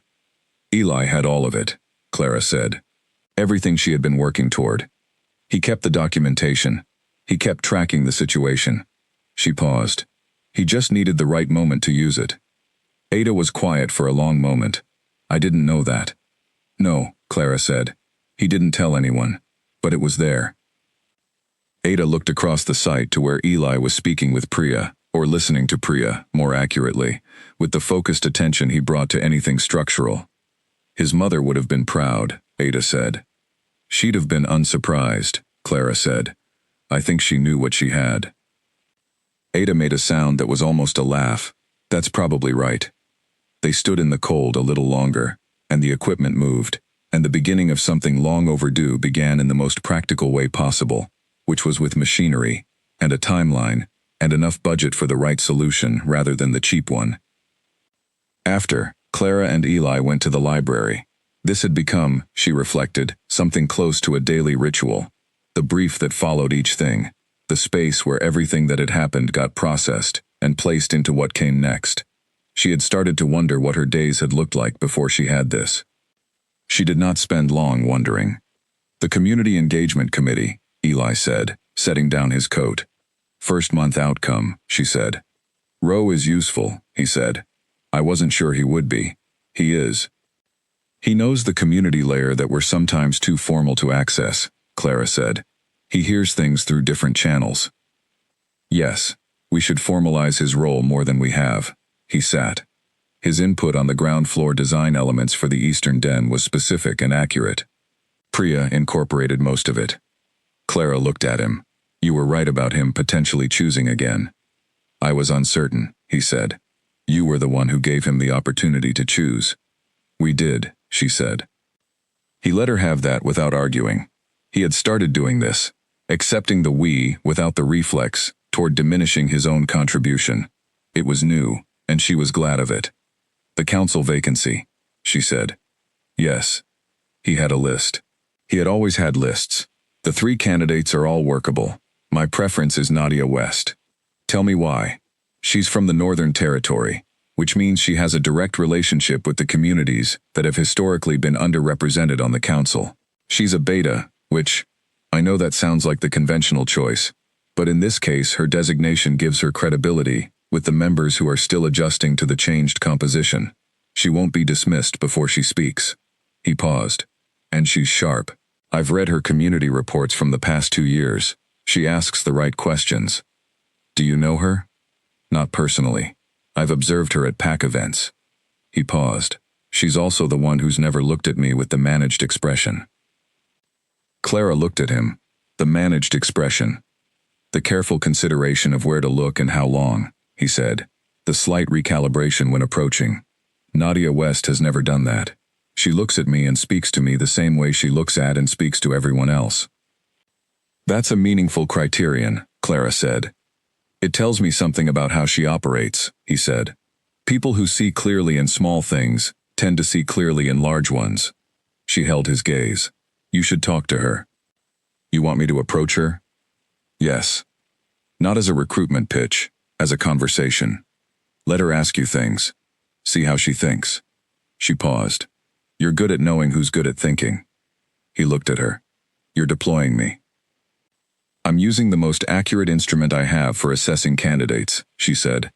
And I'm that instrument. You're many things, she said. Today you're also an instrument. He made the sound. She counted it. She had lost count, in fact, of how many times she had counted it, because it had become frequent enough to lose count of, which was its own kind of outcome. He met with Nadia West 3 days later. He came to the library afterward with the expression of someone who had been both confirmed and surprised. She asked me why I waited 22 months, he said. Clara looked up from her papers. What did you tell her? The same thing I told you, that I was waiting for a moment when acting wouldn't simply be dismissed. He set down his folder. And she said that she'd spent the past 3 years making documentation of structural issues in the Northern Territory community that nobody had asked for, and nobody had looked at. Clara was very still. She's been doing what you were doing. Independently, he said. Same pattern, same logic, same eventual. She described it as waiting for a door. He looked at Clara. She's been waiting for a door. She has a door now, Clara said. I told her that, he said. She said she'd need to see it was real before she committed to walking through it. Fair, Clara said. What did you say? I told her to come to the next Eastern Den Committee meeting, he said. Not as a candidate, as someone who has useful knowledge about community integrated resource management in the Northern Territory. And she'll be there Monday. Clara looked at him. Eli, she said, you just recruited the best council candidate we have, and gave her a way to assess us before she committed. I gave her the same thing you gave me, he said, a reason to believe the door was real. She held that. The library was quiet, and the afternoon was coming in through the windows, and outside the Eastern Den construction made the distant sounds of something being built. Thank you, she said. For what? For being exactly who you are, she said, consistently, without performing it. He looked at her. The large thing moved. He had better control over it now, not suppression, just comfort with its presence. I spent a long time not knowing what I was when I was being exactly who I am, he said. I thought it was insufficient. The wrong shape for the space. The space was the wrong shape, she said. Not you. I know that now, he said. You knew it before, she said. You just couldn't trust it. He was quiet. I trust it now, he said. She nodded. They went back to their papers. The following week carried 3 things simultaneously. The first major Eastern Den inspection report, the formal introduction of Nadia West to the council selection process, and a visit from Frederick of the Greymount Pack. Frederick had not announced the visit in advance. He arrived on a Wednesday morning, spoke to Arthur, and asked to meet with Clara and Eli together, which was, in itself, a signal. He was asking for both, not just the Luna. They met in Clara's office. Frederick sat across from them with the pragmatic directness that Clara had seen in him at the reception, and that she now identified as his consistent register. I've been thinking about the Weston Pack situation for the past 3 weeks, he said. And? Clara said. And I want to propose a formal information exchange agreement with the Greymount Pack, he said. Structured, reciprocal, documentation of approaches that have worked and approaches that haven't. He looked at Eli. Your analysis of pack structural problems is the most systematic I've seen from any pack. Greymount has been struggling with a similar council concentration issue for 6 years. I'd like your methodology. Eli was quiet for a moment. The methodology is not proprietary, he said. It's mostly observation and documentation over time. It's more than that, Frederick said. It's knowing what to look for, That's a trained skill. He paused. I would like to bring 2 of my people here, to work alongside you for a period, and I would offer 2 of our specialists in return, different areas of expertise, things Weston would benefit from. Clara looked at Eli. He looked at her. A proper exchange, she said to Frederick. Yes. Not just information sharing, people. People are how information becomes practice, Frederick said. Clara nodded slowly. We'd want to structure it formally. Clear scope, clear timeline, clear outcomes. Agreed, Frederick said. I'll have a draft proposal by the end of the week. After he left, Eli said. He came because of the reception. Yes, Clara said. And because of the charter preemption. Because he saw us handling a crisis in real time, Eli said. And concluded the methodology was worth importing. Our methodology, Clara said. Our methodology, he agreed. Nadia West attended the Eastern Den Committee meeting on Monday and asked 6 questions that restructured the conversation. By the end of it, Rowe was looking at her with the expression of someone who had recognized a peer, Pierce, who was now contributing constructively to the committee in exactly the way he had offered to, asked her 3 questions afterward that were clearly assessing whether she was as good as she seemed. She was. Clara brought her name formally to Cole at the end of the week. Cole read the summary she prepared, Nadia's background, her documentation from the Northern Territory, her performance in the committee meeting, Eli's assessment, Clara's own. He read it twice.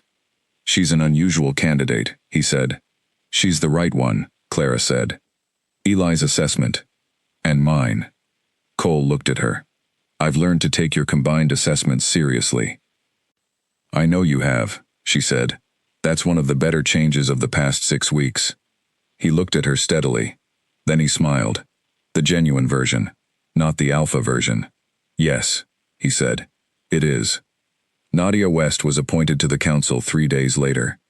She arrived at her first meeting with a folder of her Northern Territory documentation and sat at the table with the composure of someone who had been waiting for a door long enough to know that when it opened, you walked through without looking back. After the meeting, in the corridor, she found Eli. You told me you waited for the right moment, she said. Yes, he said. And then you walked through the door when it opened. She looked at him steadily. How did you know it was really open? He thought about it. Someone used the word we, he said. She was quiet for a moment. Then she nodded. All right, she said. I understand that. She walked away. He watched her go and thought about all the Nadias, all the people doing accurate, useful work in corners, waiting for the moment when the door was real. There were more of them than most PACs had ever bothered to find out. There were more of them, probably, than the Weston PAC itself knew about. That was going to be work. Good work. He went to the library and picked up a pen and started making notes. Clara found him there at 6, writing. She looked at what he was writing. He had titled the page, in his careful handwriting, Community Intelligence Project, Finding Overlooked Contributors. She sat in the window chair. Tell me, she said. He told her. She listened with the kind of attention that meant she was already thinking about how to make it real. By the time they had talked it through, it had gone from notes to a preliminary structure, and by the time the fire burned low, it had become something they were going to bring to the council in the new year. Outside, the Eastern Den construction was 1 week in and ahead of schedule. Outside, the alliance exchange with Greymount was being drafted. Outside, a PAC that had been slowly narrowing for a decade was beginning the long, practical work of opening up again. Inside the library, a man who had spent years watching from a corner and a woman who had arrived late with engine grease on her wrist sat with their notes and their tea and their ongoing project of making things work, and neither of them was in a corner, and neither of them was going back. Tomorrow, there would be more. There was always more. They were, both of them, entirely ready. 3 months after the appointment, something unexpected happened. Not unexpected in a crisis way. By now, crises came, and Clara handled them with the methodical composure that had become her signature in the PAC. Unexpected in the quiet way of something arriving without announcement and turning out to matter more than the announced things. It started with a letter. The letter was addressed to Clara. It arrived through the formal mail channel, which nobody used anymore except for official correspondence, and it was on headed paper from the Council of Pack Elders, a body that existed in the alliance structure, composed of representatives from the oldest established packs, convening twice a year to advise on matters of broad pack law and precedent. The letter said, in formal language, that the Weston Luna appointment had generated discussion within the Elder Council, that the appointment of an Omega to a Luna role was unprecedented, that the Elder Council had been asked by 2 alliance packs to formally review the precedent and issue a ruling on whether such appointments were permissible under the broader pack charter framework, and that a hearing had been scheduled. Clara read the letter twice. Then she read it a third time, which told her that she was doing the thing where she processed difficult information by going over it until her pulse was back to normal. She went to Eli. He read the letter once. He was quiet for a long time. 2 packs, he said finally. The letter doesn't name them. It doesn't need to. He set it on the table. Frederick told me 3 weeks ago that there were 2 packs in the alliance who had received targeted information about the appointment, specifically about the Omega designation. He said he thought it had come from inside our structure. Clara looked at him. Pierce? No. Pierce is clean. He turned his pen in his hand. The thinking gesture, the one she had learned to wait out. The thread I've been following in Binder 4. She knew Binder 4. They had been working through it slowly, because Binder 4 was the least certain of his documentation.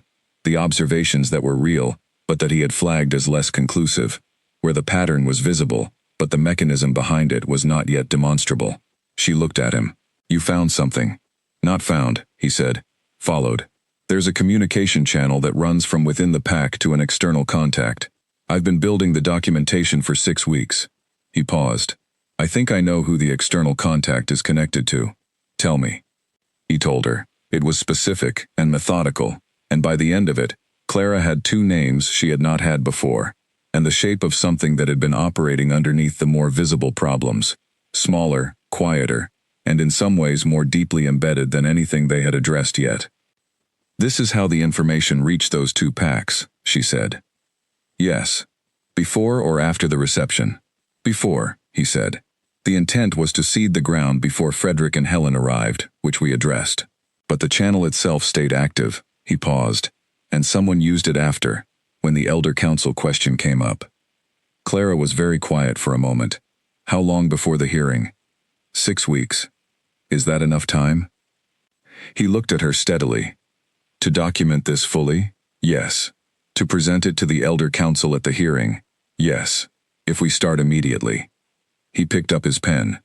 To be certain we've identified everyone involved? Probably not. Then we go to the hearing with what we have, she said. And we present the appointment on its merits. And we present the channel as evidence of bad faith challenge. And we let the Elder Council make its ruling with complete information. The Elder Council has never reversed a Luna appointment, he said. That's not nothing. No, she said. It's not nothing. She looked at him. Eli. Whatever happens at that hearing, the work we've done here is real. The Eastern Den is being built. Nadia is on the council. The Greymount Exchange is active. Rowe and Pierce are contributing. She paused. None of that gets undone, regardless of what the Elder Council rules. The appointment does, he said quietly. She met his eyes. He was saying something more than the appointment. The appointment can be reviewed, she said carefully. The rest of it cannot. He looked at her. The large thing moved. I want to be precise about what I'm saying, he said. The work matters. Everything we've built matters. Separately from... He stopped. What I'm saying is that I'm concerned about the hearing for reasons that are not entirely about the pack. She held this. I know, she said. What happens to you if the ruling goes the wrong way? He said. Not just the position. What happens to you? I'll be all right, she said. Clara. Eli. I came into this with nothing, and I'm leaving, if I leave, with everything that's happened, with everything that's changed, with you. She looked at him directly. The worst outcome of the hearing is that I stop being called Luna. It is not that the past 3 months didn't happen. He was quiet. He was holding something very carefully. Fight, she said. Help me fight. And if we lose, we'll figure out what comes next, together. She paused. But I don't think we're going to lose. He breathed. No, he said. I don't think we are either. He picked up his pen. Let's start with Binder 4. They worked through Binder 4 over the next 4 days, not alone. Arthur joined them, and Nadia, whose Northern Territory documentation turned out to have a connection to the external channel that none of them had expected, and that strengthened the overall picture considerably. Frederick of Greymount contributed documentation from his side of the communication chain, because he had, it turned out, also noticed the thread several months ago, and had been building his own parallel record. By the end of the 4th day, they had a complete account. The channel, the names, the mechanism, the timeline, the specific communications that had preceded both the planned internal challenge and the Elder Council petition. Cole read it. He sat with it for a long time. This has been running for 18 months, he said. At least, Eli said. Cole looked at his son, something that was becoming familiar between them, the unguarded version. How do you want to handle this at the hearing? Clara presents the appointments record, Eli said. The outcomes, the council restructuring, the Eastern Den, the alliance exchange.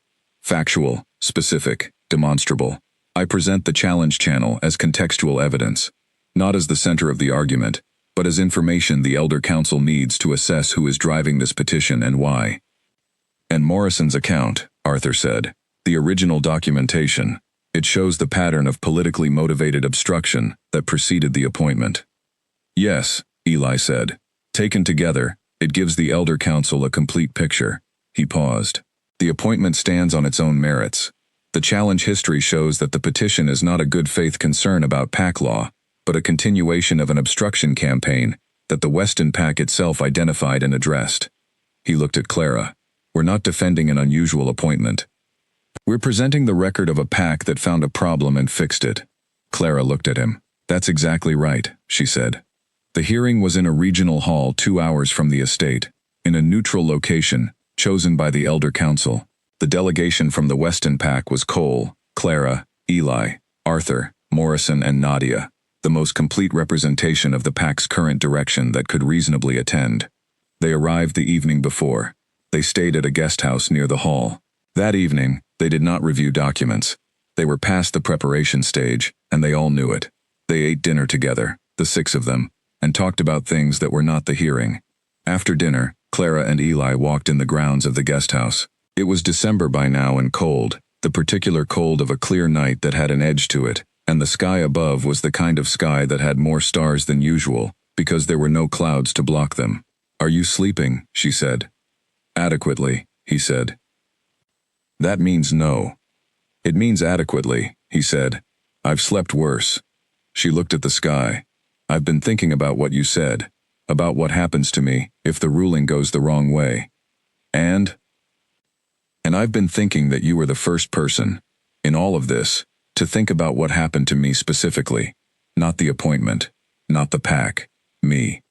He was quiet for a moment. Of course.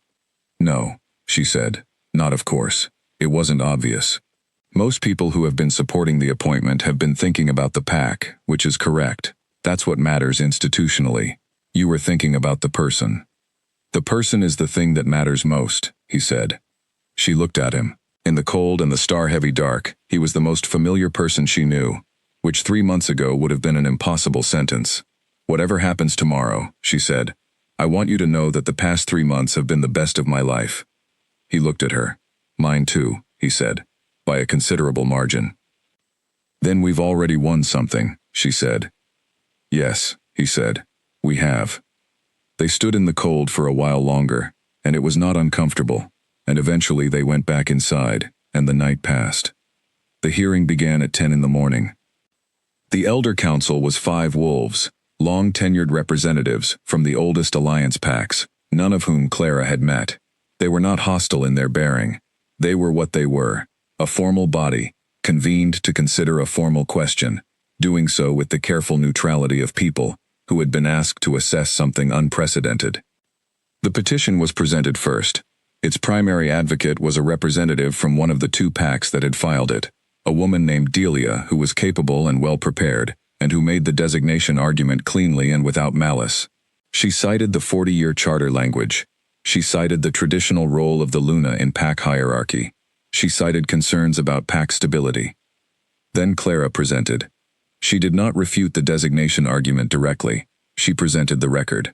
3 months of outcomes. The Eastern Den, in numbers and timelines. The Council restructuring, in specifics. The Alliance Exchange Agreement, in scope and projected benefit. The Community Intelligence Project that was beginning to identify overlooked contributors across the pack. The numbers of people who had spoken at formal sessions for the first time in years, because the mechanism for their voices had been rebuilt. She presented it the way Eli had taught her to present things. Not with emotion, with precision. Not with appeals to fairness, with evidence of function. Then Eli presented the channel documentation. He was very quiet in how he did it. He did not accuse. He placed facts in order and let them speak. The mechanism, the communications.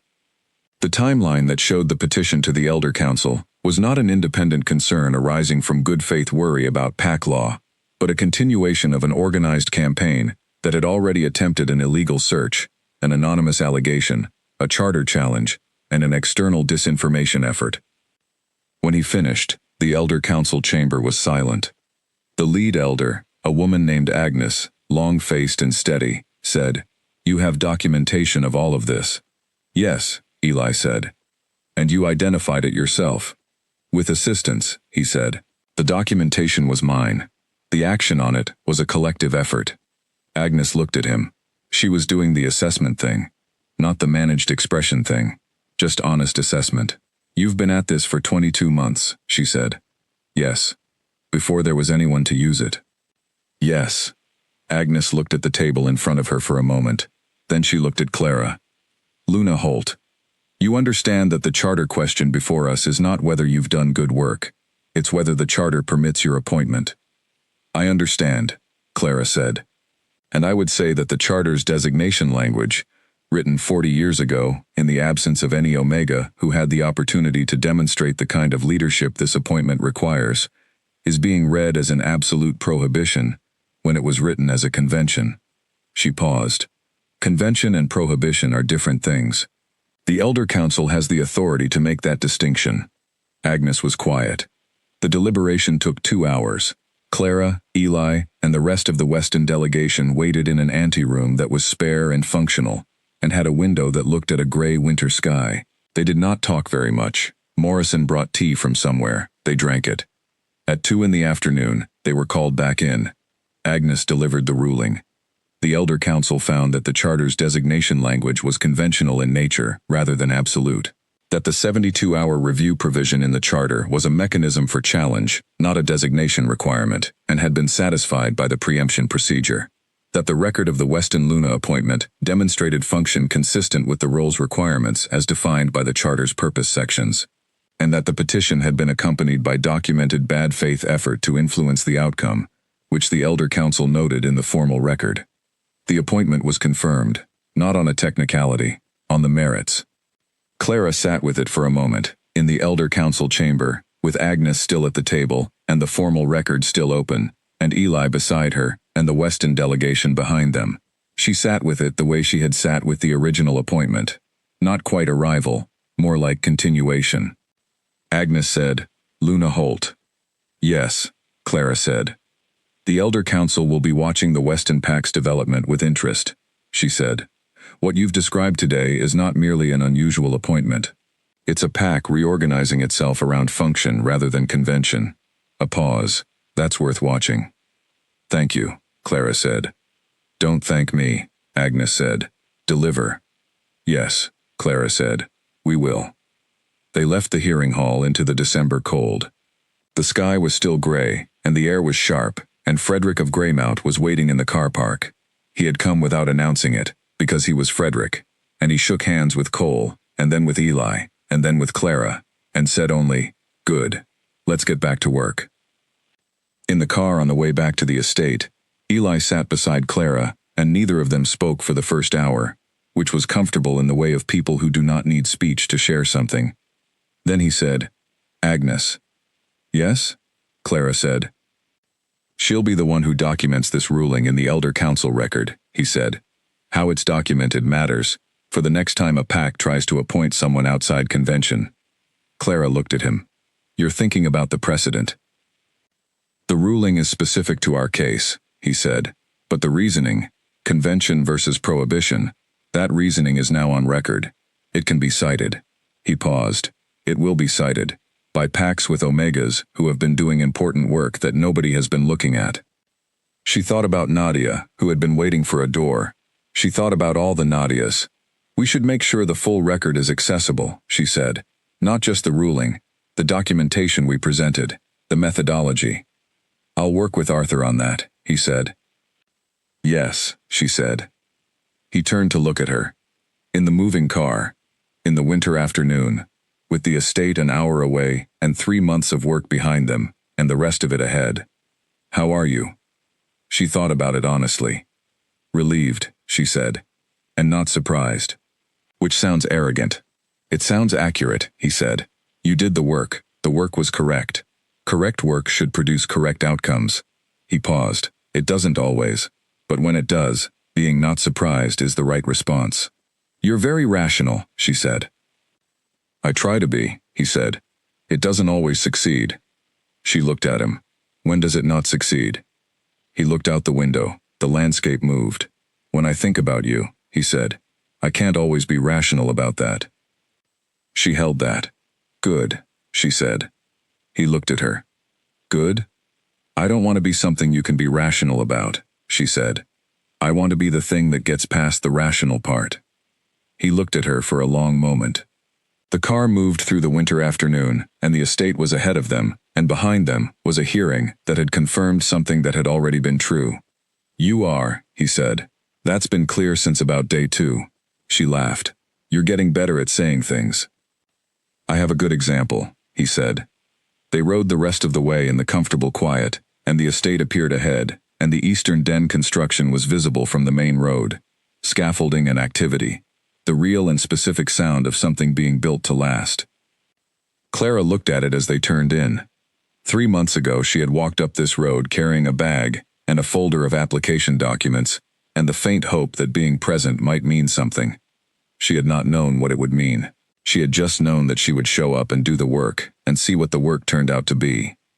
It had turned out to be this. All of this. The car stopped in front of the estate entrance. She got out. The cold air was sharp and real, and the grounds were familiar in the way of a place that had become hers. Eli came alongside her. Dinner? He said. Library first, she said. Obviously, he said. They went inside. The fire was lit. It was always lit in winter now, because she had mentioned in passing that she felt the cold more than most people, and the estate staff had simply started maintaining it without anyone asking. The shelves were full of Elena Weston's books and Eli's binders, and now also 2 shelves of Clara's own books, which had arrived in boxes from her flat 3 weeks ago when she had formally given up the lease. This was home. Not in the resigned way, in the chosen way. She made tea. He settled into the reading chair. She sat in the window chair. Outside the estate was in the business of its evening, and the eastern den was being built, and the pack was working, and somewhere in the Northern Territory, Nadia West was writing documentation that was going to matter, and somewhere in Greymount, Frederick was working on the exchange proposal, and somewhere the Elder Council ruling was being entered into the formal record that would be cited by someone, eventually, who needed it. Inside the library, nothing dramatic was happening. Just 2 people, doing what they had learned to do. Together. And the fire burned, and the tea was hot, and the winter evening came in through the windows in thin bars of failing light, and the work continued, quietly and with intention, as good work always does.